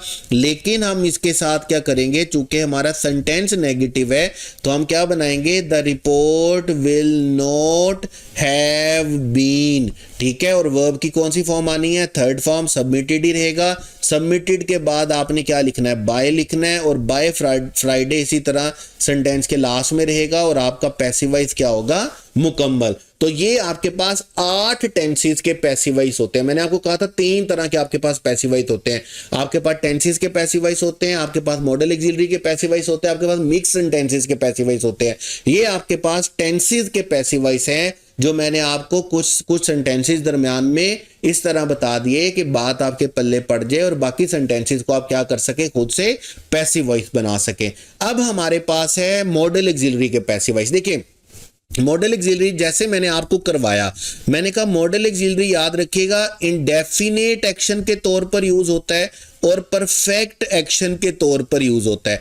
इंडेफिनेट में जब आप एक्टिव वॉइस की बात करते हैं तो आप सारे मॉडल ऑक्सिलरी के साथ वर्ब की कौन सी फॉर्म लिखते हैं, फर्स्ट फॉर्म। और जब आप इंडेफिनेट में पैसिव वॉइस की बात करते हैं तो आप मॉडल ऑक्सिलरी के साथ बेटे क्या लिखते हैं, बी, और बी के साथ वर्ब की कौन सी फॉर्म लिखते हैं, थर्ड फॉर्म लिखते हैं। लेकिन जब आप परफेक्ट में बात करते हैं एक्टिव वॉइस की तो आप मॉडल ऑक्सिलरी के साथ क्या बनाते हैं, क्या लिखते हैं, हैव, और हैव के साथ कौन सी फॉर्म आती है, थर्ड फॉर्म।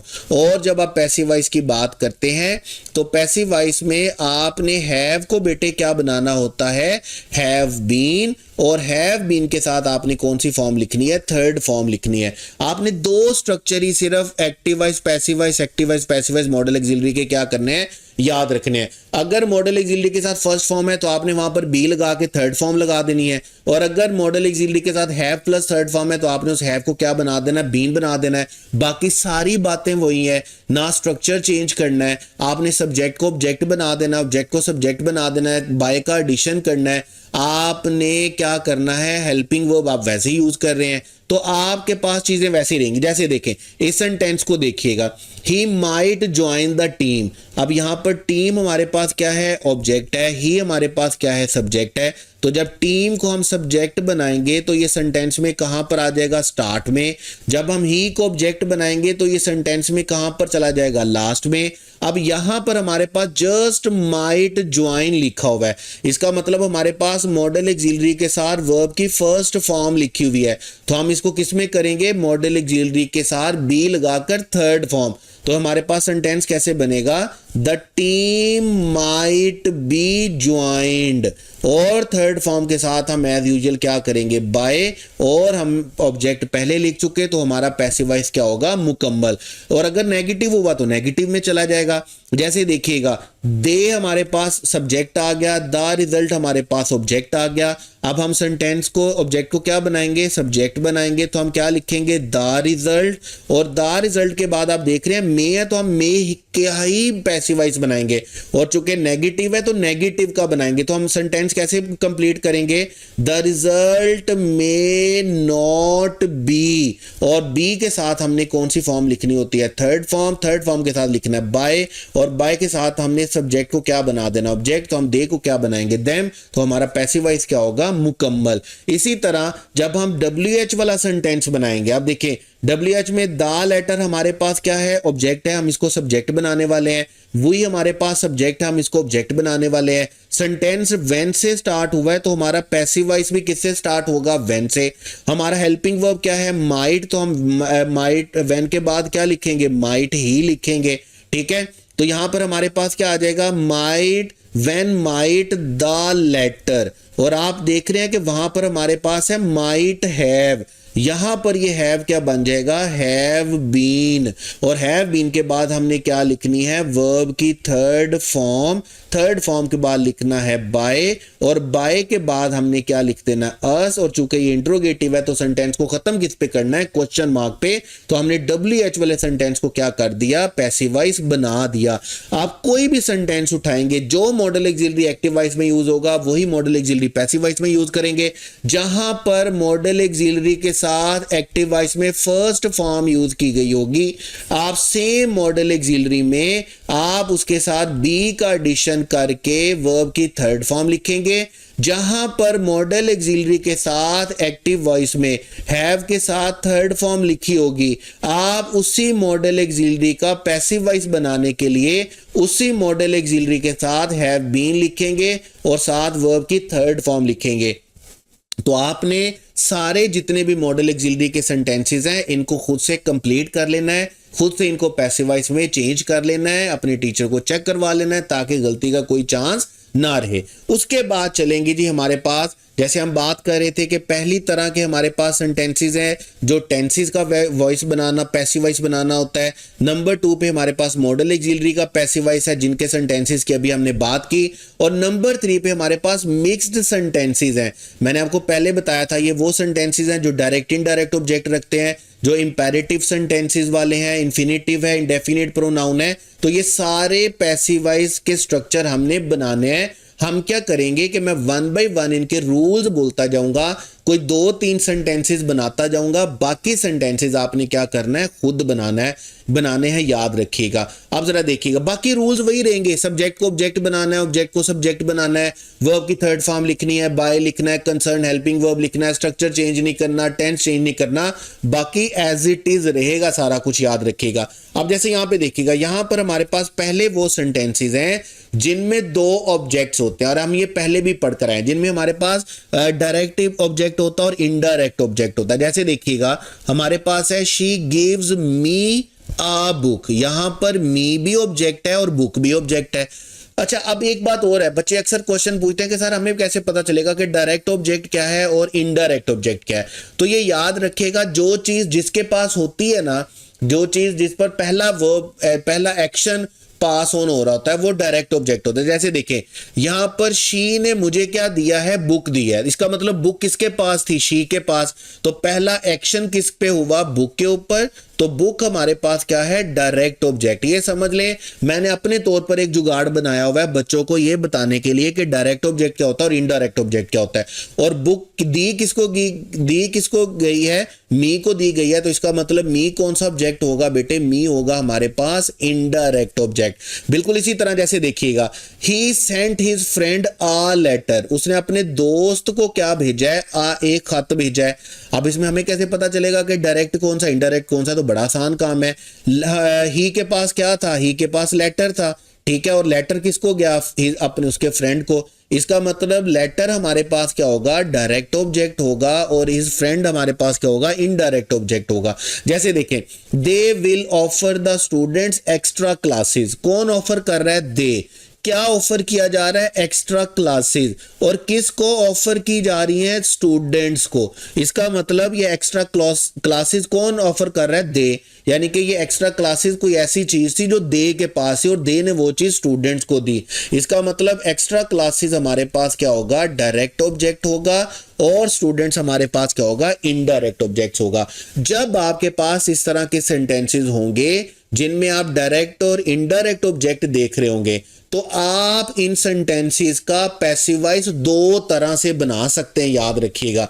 जैसे देखिए आपके पास पहला सेंटेंस है, she gives me a book, यहां पर इनडायरेक्ट ऑब्जेक्ट क्या है, मी, और इनडायरेक्ट ऑब्जेक्ट क्या है, आ बुक। आप दोनों तरह से बना सकते हैं। वैसे ये टेंस कौन सा है, प्रेजेंट इंडेफिनिट, और प्रेजेंट इंडेफिनिट का पैसिव वॉइस आप जानते ही हैं, पैसिव वॉइस में उसके हेल्पिंग वर्ब क्या होते हैं, इज एम आर होते हैं, साथ वर्ब की थर्ड फॉर्म होती है, बाय होता है। वो रूल्स अपनी जगह पर रहेंगे। हम मी को सब्जेक्ट बनाकर भी सेंटेंस बना सकते हैं और बुक को भी बना सकते हैं। जैसे देखिए आप पहला सेंटेंस देखिएगा, a book is given to me by her, ये पहले ही तरह का पैसिव है जिसमें हम डायरेक्ट ऑब्जेक्ट को क्या कर रहे हैं, सब्जेक्ट के तौर पर यूज कर रहे हैं। और सेकंड सेंटेंस में हम इनडायरेक्ट ऑब्जेक्ट को जब सब्जेक्ट के तौर पर यूज करेंगे तो हमारे पास सेंटेंस क्या बनेगा, I am given a book by हर। यहां पर हम इनडायरेक्ट ऑब्जेक्ट को किसके तौर पर यूज कर रहे हैं, सब्जेक्ट के तौर पर यूज कर रहे हैं।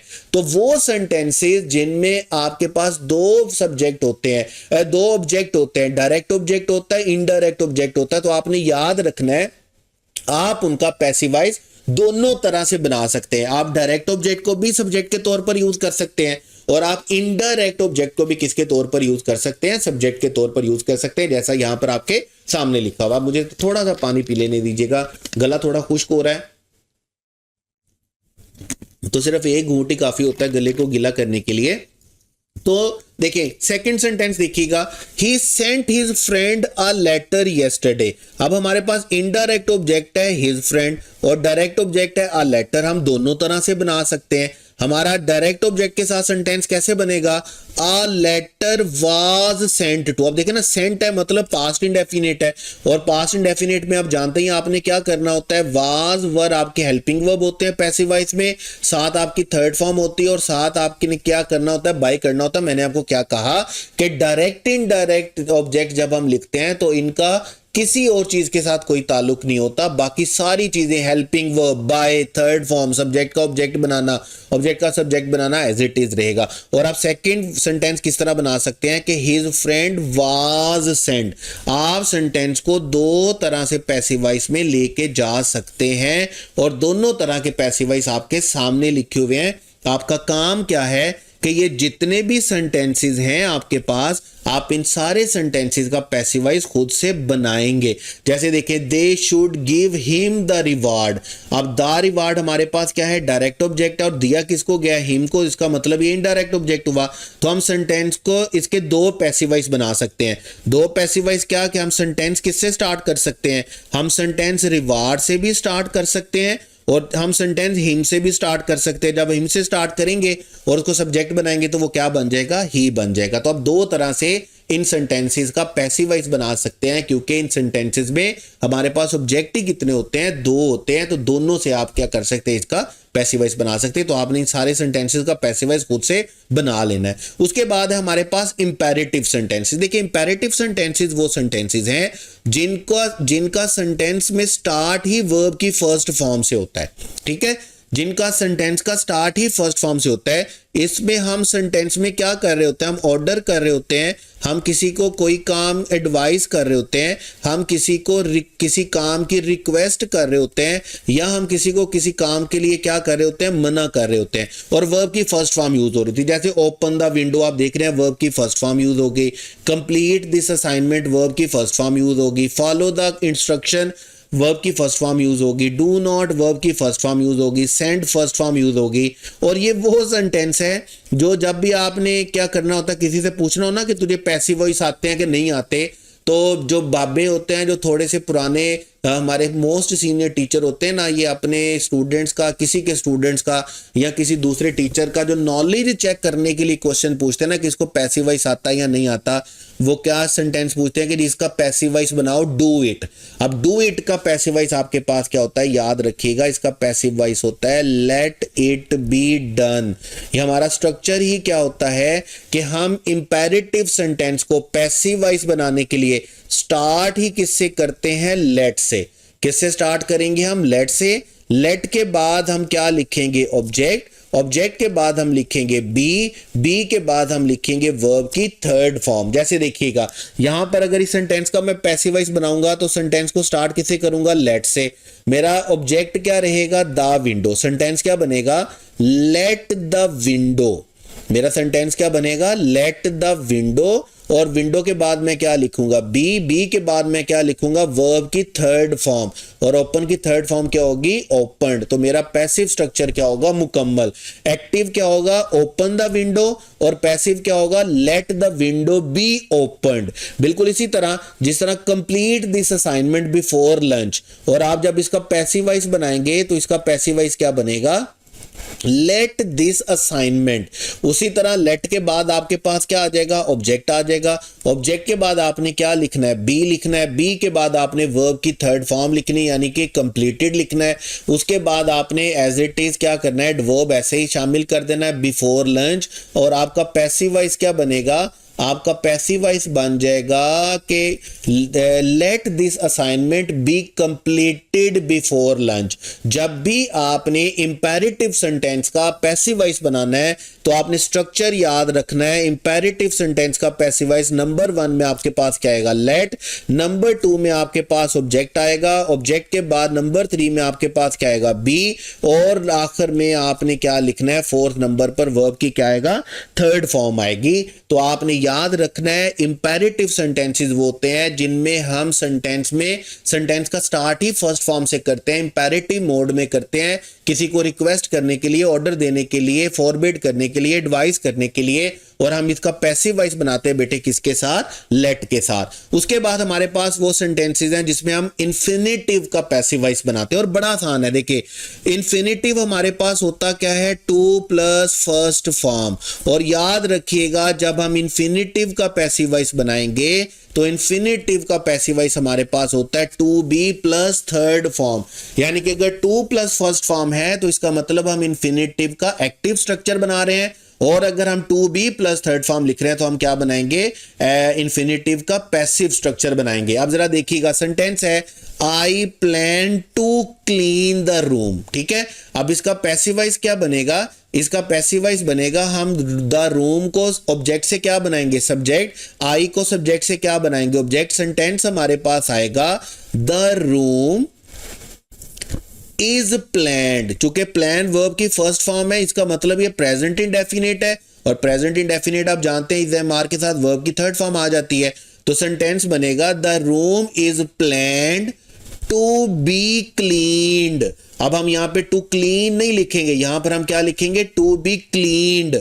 और उसके बाद क्या आ जाएगा, बाय, और बाय के बाद क्या आ जाएगा, मी। आपका सेंटेंस क्या बनेगा, the room is planned to be cleaned by me. देखिएगा हमारे पास दे डिसाइडेड का मतलब क्या है, वर्ब की सेकंड फॉर्म है, तो इसका मतलब हमारे पास कौन सा टेंस है, पास्ट इंडेफिनिट। और पास्ट इंडेफिनिट का जब हम पैसिव वॉइस बनाते हैं तो हम वाज और वर हेल्पिंग वर्ब यूज करते हैं, साथ एज यूजुअल वर्ब की थर्ड फॉर्म पैसिव वॉइस के लिए यूज करते हैं और बाय का एडिशन करते हैं। तो हमारे पास सेंटेंस कुछ यूं चलेगा, हम लिखेंगे द इवेंट। हमारा सेंटेंस किससे स्टार्ट होगा, इवेंट से। हमारा सेंटेंस स्टार्ट होगा जी द इवेंट, और इवेंट चूंकि सिंगुलर है तो हम लिखेंगे द इवेंट वाज डिसाइडेड। अब वाज डिसाइडेड लिखकर हमने क्या किया, हमने पास्ट इंडेफिनिट का पैसिव वॉइस बना लिया। अब हमने टू प्लस फर्स्ट फॉर्म यानी कि इन्फिनिटिव का जब पैसिव वॉइस बनाना है तो हमने टू ऑर्गेनाइज को लिखना है टू बी ऑर्गेनाइज्ड। ठीक है, सेंटेंस चलेगा हमारे पास the event was decided to be organised, और साथ वर्ब की थर्ड फॉर्म के बाद क्या आएगा, बाय, और बाय के बाद हमने दे को क्या बना देना बेटे, ऑब्जेक्ट बना देना है। तो ये याद रखिएगा, जब भी आपने इन्फिनिटिव का पैसिव वॉइस बनाना है ना, तो इन्फिनिटिव का पैसिव वॉइस आप कैसे बनाते हैं बेटे, टू बी के साथ वर्ब की थर्ड फॉर्म बनाते हैं। बाकी जितने चेंजेस हैं वो एज इट इज रहते हैं आपके टेंस के हिसाब से। उसके बाद हमारे पास है इनडेफिनिट प्रोनाउन, और ये देखें ये आपके पास मैंने पैसिव वॉइस बनाए भी हुए हैं। आपने वैसे खुद बनाने हैं, खुद बनाने के बाद इसको एक दफा पढ़ जरूर लीजिएगा, लेकिन बनाने खुद है। देखिए जब तक आप अपने हाथ से काम नहीं करेंगे ना, खुद मेहनत नहीं करेंगे, तब तक कुछ नहीं हासिल होने वाला। उसके बाद हमारे पास है इंडेफिनिट प्रोनाउन। इंडेफिनिट प्रोनाउन याद रखेंगे ये वो प्रोनाउन है जो इन जनरल यूज होने वाले हैं। वैसे मतलब पर्सन्स की जगह पर जो यूज होते हैं first person, second person, third person, हम उनको पर्सनल प्रोनाउंस कहते हैं। लेकिन जो जर्नल वर्ड यूज होते हैं ह्यूमन बीइंग के लिए, जैसे nobody, somebody, all, no, ठीक है, everybody, everyone, someone, somebody, no one, nobody, ये जो वर्ड्स यूज होते हैं इनको हम क्या बोलते हैं, इंडेफिनिट प्रोनाउंस बोलते हैं। बाकी सारे के सारे रूल्स वही रहेंगे, और इंडेफिनिट प्रोनाउन को हमने कुछ चेंज नहीं करना होता। अगर हमने इनको सब्जेक्ट से ऑब्जेक्ट बनाना हो तो एज इट इज लिखेंगे, ऑब्जेक्ट से सब्जेक्ट बनाना हो तो एज इट इज लिखेंगे। जैसे देखिएगा समवन ओपन्ड द डोर, अब वर्ब की सेकंड फॉर्म हमें क्या बताती है कि ये पास्ट इंडेफिनिट है। बाकी सारे के सारे रूल्स वही रहेंगे। हमारा पैसिव वॉइस क्या बनेगा, हमारा पैसिव वॉइस बनेगा द डोर वाज ओपन्ड, क्योंकि हम पास्ट इंडेफिनिट का पैसिव वॉइस कैसे बनाते हैं, हम पास्ट इंडेफिनिट का पैसिव वॉइस बनाते हैं वाज प्लस थर्ड फॉर्म के साथ। The door was opened by, अब समवन लिखा हुआ है ना, तो समवन का पैसिव वॉइस हमने समवन ही लिखना है, इसमें हमने किसी तरह का कोई चेंज नहीं करना। एवरीबॉडी सब्जेक्ट के तौर पर लिखा हुआ है, जब हम इसको ऑब्जेक्ट बनाएंगे तो हम इसको एवरीबॉडी ही लिखेंगे, इसमें हमने कोई चेंज नहीं करना। नो वन को जब हम सब्जेक्ट से ऑब्जेक्ट बनाएंगे तो ये नो वन ही रहेगा, इसमें हमने कोई चेंज नहीं करना। बाकी टेंस के हिसाब से बाकी सारा कुछ वैसे ही रहेगा जैसे हम पहले डिसाइड करते हैं। जैसे यहाँ पर प्रेजेंट इंडेफिनिट है लाइक्स, इसका मतलब हम यहाँ पर इज एम आर के साथ थर्ड फॉर्म यूज करेंगे। यहाँ पे प्रेजेंट इंडेफिनिट नोज है, इज एम आर के साथ थर्ड फॉर्म होएगा। यहाँ पर कॉल्ड है पास्ट इंडेफिनिट, तो हम यहाँ पर वाज वर्ब के साथ थर्ड फॉर्म यूज करेंगे। और यहाँ पर आप समवन को जब ऑब्जेक्ट से सब्जेक्ट बनाएंगे तो आप इसमें कोई चेंज नहीं करेंगे, समवन सब्जेक्ट में भी समवन ही रहेगा। आपने इंडेफिनिट प्रोनाउन में कोई चेंज नहीं करना होता। उसके बाद आपके पास आ गया जी इम्पर्सनल प्रोनाउन। इम्पर्सनल प्रोनाउन आप याद रखेंगे ये हमारे पास दो वर्ड्स होते हैं, एक हमारे पास होता है दे और एक हमारे पास होता है सॉरी बेटे देयर, और एक हमारे पास होता है इट। इन दोनों को हम क्या बोलते हैं, इम्पर्सनल प्रोनाउंस बोलते हैं। इनका जब आपने पैसिव वॉइस बनाना है तो ये सेंटेंसेस आपके सामने मैं बना देता हूं, दो आपको याद रह जाएंगे। और इससे पहले आप एक सेंटेंस याद रखिएगा, इट इज रेनिंग या इट रेन्स। चूंकि इसमें हमारे पास ऑब्जेक्ट ही नहीं होता है, ये सिंपल सेंटेंस है जो हम इम्पर्सनल प्रोनाउन यूज करके बनाते हैं, तो इसका पैसिव वॉइस आप नहीं बना सकते हैं। It rains heavily in this city, इसका पैसिव वॉइस नहीं बना सकते, याद रखिएगा। लेकिन अगर आपके पास सेंटेंस है it annoys me when people are late. तो ये जो व्हेन पीपल आर लेट है ना, इसमें आपने किसी तरह का कोई चेंज नहीं करना। आपने सेंटेंस क्या बनाना है, आपने बनाना है आई एम अनॉयड। आपने इसको सिर्फ पैसिव वॉइस बनाना है। और चूंकि ये प्रेजेंट में था तो प्रेजेंट इंडेफिनिट का पैसिव वॉइस जानते ही हैं कि हम क्या करते हैं, हम इज एम आर के साथ थर्ड फॉर्म के साथ बनाते हैं। जैसे देखिएगा, it surprised everyone to see the news. अब to see the news as it is आएगा। एवरीवन से हमारा सेंटेंस स्टार्ट होगा, हम इसको सब्जेक्ट बनाएंगे। चूंकि वर्ब की सेकंड फॉर्म है यानी कि पास्ट इंडेफिनिट है, तो हम इसको बनाएंगे वाज, और वर्ब की कौन सी फॉर्म के साथ, थर्ड फॉर्म के साथ। तो ये हमारे पास सेंटेंस चलेगा, everyone was surprised to see the news. हम यहां पर बाय लिखकर, चूंकि हमारे पास कुछ होता नहीं है ऑब्जेक्ट लिखने के लिए, तो हम यहां पर बाय के साथ ऑब्जेक्ट लिखते नहीं है। किसी तरह अब देयर वाले याद रखिएगा, देयर को आप उसी के टेंस में, जिस टेंस में लिखा होगा आप उसके पैसिव में चेंज करेंगे। जैसे there is someone cleaning the hall, तो हमारा सब्जेक्ट क्या बनेगा, हॉल, और इज क्लीनिंग का मतलब है प्रेजेंट कंटीन्यूअस, और हम प्रेजेंट कंटीन्यूअस का ही पैसिव वॉइस बनाएंगे। हमारा सेंटेंस कैसे चलेगा, द हॉल। और आप जानते हैं कि जब हम प्रेजेंट कंटीन्यूअस का पैसिव वॉइस बनाते हैं तो हम इज एम आर को क्या बना देते हैं, इज बीइंग, एम बीइंग और आर बीइंग। और हम वर्ब की कौन सी फॉर्म यूज करते हैं, थर्ड फॉर्म। थर्ड फॉर्म के बाद आता है बाय, और बाय के बाद हमने क्या लिखना होता है, ऑब्जेक्ट। तो हमारा सेंटेंस कैसे बनेगा, the hall is being cleaned by someone. बिल्कुल इसी तरह जिस तरह हम द मैच से सेंटेंस को स्टार्ट करेंगे, पीपल को हम क्या बना देंगे, ऑब्जेक्ट बना देंगे। हमारा सेंटेंस कैसे चलेगा, हमारा सेंटेंस चलेगा द मैच, और आप वर वाचिंग लिखा हुआ है तो उसका मतलब ये पास्ट कंटीन्यूअस है।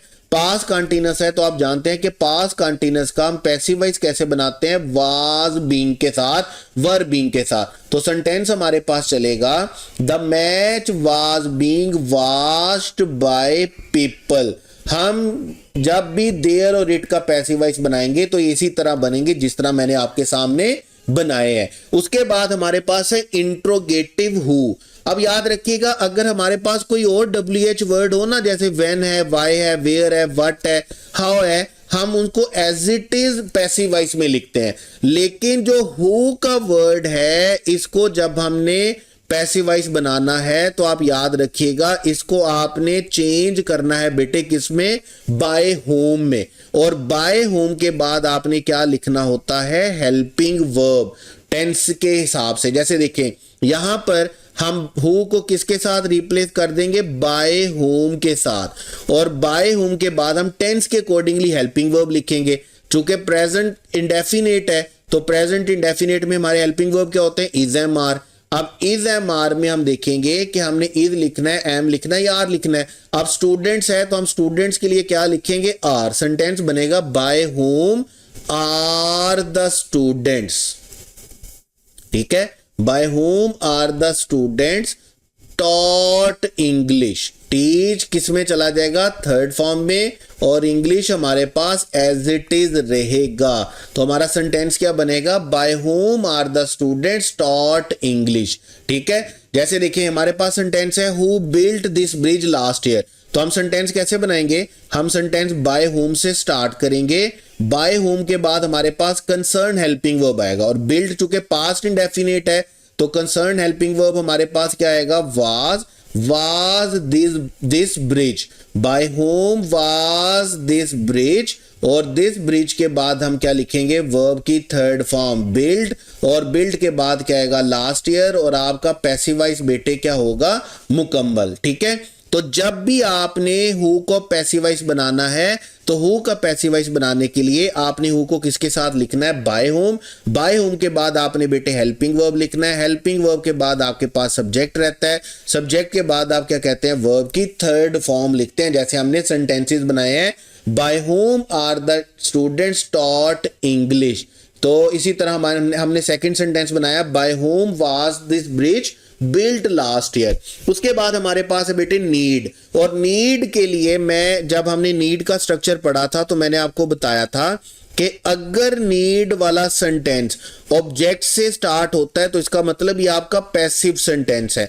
और पैसिव सेंटेंस को हम नीड के साथ दो तरह से लिख सकते हैं, या तो आईएनजी में लिखेंगे या to be plus third form में लिखेंगे। ठीक है, जैसे हम बोलते हैं the chair needs repairing, the paper needs checking. ये तब होगा जब आपने सिर्फ ऑब्जेक्ट लिखना है और वर्ब लिखना है। ठीक है, लेकिन जब आप एक्टिव से पैसिव बना रहे हैं ना, तो फिर आपने to be plus third form वाला ऑप्शन अपनाना है। जैसे देखिए यू हमारे पास क्या बन जाएगा, ऑब्जेक्ट बन जाएगा। असाइनमेंट हमारे पास, द असाइनमेंट हमारे पास क्या बनेगा, सब्जेक्ट। हमारा सेंटेंस क्या बनेगा, द असाइनमेंट। और चूंकि यहां पर नीड प्रेजेंट में लिखा हुआ है तो हम इसको प्रेजेंट में ही लिखेंगे। हमारा लिखा सेंटेंस बनेगा द असाइनमेंट नीड्स। चूंकि असाइनमेंट सिंगुलर है तो हमने वर्ब की फर्स्ट फॉर्म के साथ एस का एडिशन करना है, द असाइनमेंट नीड्स। और आगे हम क्या लिखेंगे, टू कंप्लीट की जगह पर बेटे क्या लिखेंगे, टू बी कंप्लीटेड। और कंप्लीटेड के बाद क्या आएगा, बाय यू। और हमारा पैसिव वॉइस क्या होगा, मुकम्मल। जैसे सेंटेंस देखिएगा, दे को हम क्या बनाएंगे, ऑब्जेक्ट बनाएंगे। द रोड को हम क्या बनाएंगे, सब्जेक्ट बनाएंगे। हमारा सेंटेंस कैसे चलेगा, हमारा सेंटेंस चलेगा द रोड नीड्स। चूंकि रोड सिंगुलर है तो हम उसके साथ एस का एडिशन करेंगे, the road needs to be repaired. और रिपेयर्ड के बाद बेटे हमने क्या लिखना है, बाय। और बाय के बाद हम दे को क्या बना देंगे, देम। और हमारा पैसिव स्ट्रक्चर क्या होगा, मुकम्मल। तो आपने जब भी नीड का पैसिव बनाना है तो आप याद रखेंगे कि नीड के साथ आपके पास क्या लिखा होता है, टू प्लस फर्स्ट फॉर्म यानी कि इन्फिनिटिव। आपने नीड के साथ क्या लिख देना है पैसिव वॉइस बनाने के लिए, to be plus third form. ठीक है, आप ऑब्जेक्ट के साथ to be plus third form लिखेंगे, क्या करने के लिए, नीड का पैसिव वॉइस बनाने के लिए। उसके बाद आपके पास है मेक और मेड। और आप अच्छे से जानते हैं कि मैंने आपको मेक और मेड के दो स्ट्रक्चर पढ़ाए थे। मैंने आपको कहा था, जब हमने अनयूजुअल स्ट्रक्चर पढ़े थे तो मैंने आपको कहा था मेक और मेड, इसके साथ आपको लिखनी होती है वर्ब की फर्स्ट फॉर्म। लेकिन अगर मेक और मेड से पहले बी आ जाए, और मेक और मेड से पहले बी आने का मतलब क्या है कि आपका सेंटेंस क्या बन जाए, पैसिव बन जाए, तो फिर आपने बेटे इसके साथ क्या लिखनी होती है, टू प्लस फर्स्ट फॉर्म। देखिए जब मैंने आपको वर्ब पढ़ाया ना, तो वर्ब मैंने आपको थोड़ा डिटेल के साथ पढ़ाया, तब आपको शायद ये फील हो रहा हो कि यार सर इतना ज्यादा पढ़ाई जा रहे हैं, इतना डिटेल में, शायद कहीं ना कहीं स्टूडेंट्स को फील होना शुरू होता है। लेकिन बिलीव मी, वर्ब में कोई एक ऐसी चीज नहीं है जो मैंने आपको ज्यादा पढ़ाई है या इसको क्या बोलेंगे, इररेलेवेंट पढ़ाई। सारी चीजें टू दी पॉइंट और रेलिवेंट पढ़ाई है। अगर इररेलेवेंट पढ़ाता तो वर्ब शायद 30 दिन में भी खत्म नहीं होता। उसके बाद देखिएगा, अब यहां पर हमारे पास क्या सेंटेंस कैसे चलेगा, हम बनाएंगे द टीचर हमारे पास क्या बनने वाला है, ऑब्जेक्ट। और स्टूडेंट्स हमारे पास क्या बनने वाला है, सब्जेक्ट। हमारा सेंटेंस कैसे चलेगा, हमारा सेंटेंस चलेगा द स्टूडेंट्स। अब चूंकि मेड पास्ट में लिखा हुआ है तो इसलिए हम यहां पर इसके साथ क्या लिखेंगे, वर। अगर प्रेजेंट में लिखा होता तो हम आर लिख लेते, द स्टूडेंट्स वर मेड। और जब हम मेड लिख देते हैं तो फिर हम उसके साथ वर्ब की कौन सी फॉर्म यूज करते हैं, to plus first form. Sentence क्या बनेगा, the students were made to clean the classroom, to clean the classroom by. उसके बाद बाय लिखकर हम क्या करेंगे, टीचर को क्या बना देंगे, ऑब्जेक्ट बना देंगे, बाय द टीचर। तो ये हमारा मेक और मेड का क्या बन जाएगा, हमारा पैसिव बन जाएगा। जैसे देखिए मैं एक और सेंटेंस बना देता हूं, एक आपके लिए छोड़ देता हूं, आपने खुद बनाना होगा।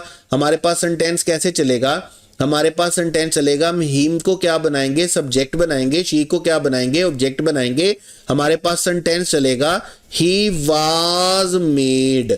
अगर यहां पर मेड की जगह पर मेक लिखा हुआ होता तो फिर हम डेफिनेटली यहां पर ही इज मेड लिखते, हम उसको प्रेजेंट में लिखते। तो हमें हमारे पास है ही वाज मेड। उसके बाद हमने क्या लिखना है, टू के साथ वर्ब की फर्स्ट फॉर्म यानी कि इन्फिनिटिव लिखना है, अपोलोजाइज। और टू अपोलोजाइज के बाद हम क्या लिखेंगे, he was made to apologise for his mistake. और फॉर हिज मिस्टेक के बाद हम क्या लिखेंगे बेटे, बाय हर। और हमारा पैसिव वॉइस क्या होगा, मुकम्मल। इसी तरह इसी स्ट्रक्चर पर, इसी रूल पर रहते हुए आपने थर्ड वाले सेंटेंस का क्या करना है, पैसिव वॉइस बना लेना है। उसके बाद है हमारे पास लास्ट तरह का पैसिव वॉइस लास्ट तरह के पैसिव वॉइस, लास्ट स्ट्रक्चर जो मिक्स सेंटेंसेस में है वो हमारे पास है हैड, हैव और हैड। और ये भी मैं आपको पढ़ा कर आया हूं। मैंने आपको अनयूजुअल स्ट्रक्चर में पढ़ाया कि अगर आपके पास हैज, हैव और हैड है और उसके फौरन बाद में पर्सन आ जाए तो पर्सन के साथ आपने वर्ब की कौन सी फॉर्म लिखनी है? फर्स्ट फॉर्म लिखनी है। लेकिन अगर आपके पास हैज, हैव और हैड के बाद कोई ऑब्जेक्ट आ जाए तो ऑब्जेक्ट के लिए आपने वर्ब की कौन सी फॉर्म लिखनी होती है? थर्ड फॉर्म लिखनी होती है। ये मैंने आपको कॉजेटिव वर्ब्स में पढ़ाया है, अनयूजुअल स्ट्रक्चर वर्ब में, ठीक है। अब यहां पर देखिएगा, ये जो ऑब्जेक्ट प्लस थर्ड फॉर्म वाला स्ट्रक्चर होता है ना, ये ऑब्जेक्ट प्लस थर्ड फॉर्म वाला स्ट्रक्चर एक्चुअल में आपके पास क्या होता है? पैसिव स्ट्रक्चर होता है। जैसे देखेंगे यहां पर हैज के बाद हर असिस्टेंट आ गया तो वर्ब की कौन सी फॉर्म लिखी हुई है? फर्स्ट फॉर्म लिखी हुई है। यहां पर हैव के बाद पर्सन वर्कर आ गया तो वर्ब की कौन सी फॉर्म लिखी हुई है? फर्स्ट फॉर्म लिखी हुई है। हैड के बाद पर्सन आ गया तो वर्ब की कौन सी फॉर्म लिखी हुई है? फर्स्ट फॉर्म लिखी हुई है। तो हमारे लिए क्या है? हमारे लिए बड़ा आसान है कि हम इसका पैसिव वॉइस बनाएं। और इसका पैसिव वॉइस बनाने के लिए हमने क्या करना है? हमने सेंटेंस को शी से ही स्टार्ट करना है, ठीक है। जैसे हम अभी हम क्या करेंगे कि हमने सेंटेंस को क्या करना है? शी से ही स्टार्ट करना है। हम जस्ट पर्सन की जगह पर ऑब्जेक्ट ले आएंगे और ऑब्जेक्ट हमारे पास क्या है? ऑब्जेक्ट है हमारे पास डॉक्यूमेंट्स। हमारा सेंटेंस पता कैसे चलेगा? बड़ा मजे का ऑब्जेक्ट बनता हमारे पास, पैसिव वॉइस बनता। हमारा सेंटेंस बनेगा शी हैज, और यहां पर हैज के बाद आपके पास क्या था? यहां पर आपके पास हैज में हैज के बाद पर्सन था ना, लेकिन आप यहां पर हैज के बाद पैसिव वॉइस में क्या लिख देंगे? ऑब्जेक्ट लिख देंगे। आप लिखेंगे शी हैज द डॉक्यूमेंट्स। और आप जैसे ही हैज, हैव, हैड के बाद ऑब्जेक्ट लिखते हैं तो फिर आप वर्ब की कौन सी फॉर्म लिख देते हैं बेटे? फिर आप वर्ब की थर्ड फॉर्म लिख देते हैं। तो यहां पर भी क्या आएगा? She has the document prepared, और प्रीपेड के बाद क्या आएगा? बाय, और बाय के बाद आप ऑब्जेक्ट किसको बना देंगे? हर असिस्टेंट को। यानी कि आपके पास, मैं एक और सेंटेंस आपको बना देता हूं, आपका पैसिव वॉइस दे से ही स्टार्ट होगा। दे के बाद चूंकि हैव लिखा हुआ है तो हम हैव ही लिखा रहने देंगे, अगर हैड होता तो हम हैड लिखते, ठीक है। दे हैव, और हम क्या करेंगे? They have clean the office. हमारा ऑब्जेक्ट क्या बनेगा? The office. सेंटेंस क्या बनेगा? They have the office. अब हैव, हैव, हैड के बाद अगर ऑब्जेक्ट आ जाए तो हम वर्ब की कौन सी फॉर्म यूज करते हैं? Third form. सेंटेंस क्या बनेगा?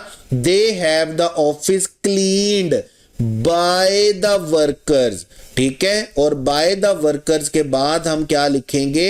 Every day. As it is हमारा एडवर्ब आ जाता है और हमारा सेंटेंस क्या होगा? मुकम्मल। इसी तरह रहते हुए आपने हैज, हैव, हैड वालों का पैसिव वॉइस बना लेना है। यहां पर हम पर्सन को रिप्लेस कर देते हैं बेटे, किसके साथ? ऑब्जेक्ट के साथ। और हम हैज, हैव, हैड के एक्टिव स्ट्रक्चर से किस पे चले जाते हैं?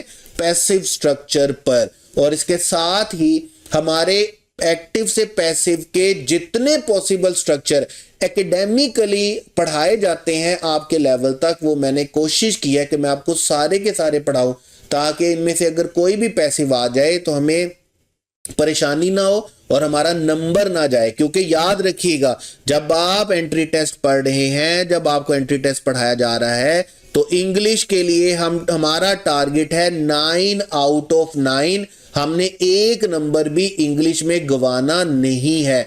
इसी के साथ ही हमारी वॉइस जो है एक्टिव टू पैसिव वॉइस वो खत्म होती है। कोई बात समझ में नहीं आई, कोई बात पल्ले नहीं पड़ी तो आपने टीचर से पूछ लेनी है। अभी नेक्स्ट लेक्चर हमारे जो चलेंगे वो हमारे होंगे बेटे नरेशन के, यानी कि डायरेक्ट नरेशन को इनडायरेक्ट में हमने कैसे चेंज करना उस पर पढ़ेंगे। और तब तक के लिए अपना ढेर सारा ख्याल रखिएगा। Wish you all the best. Allah Hafiz.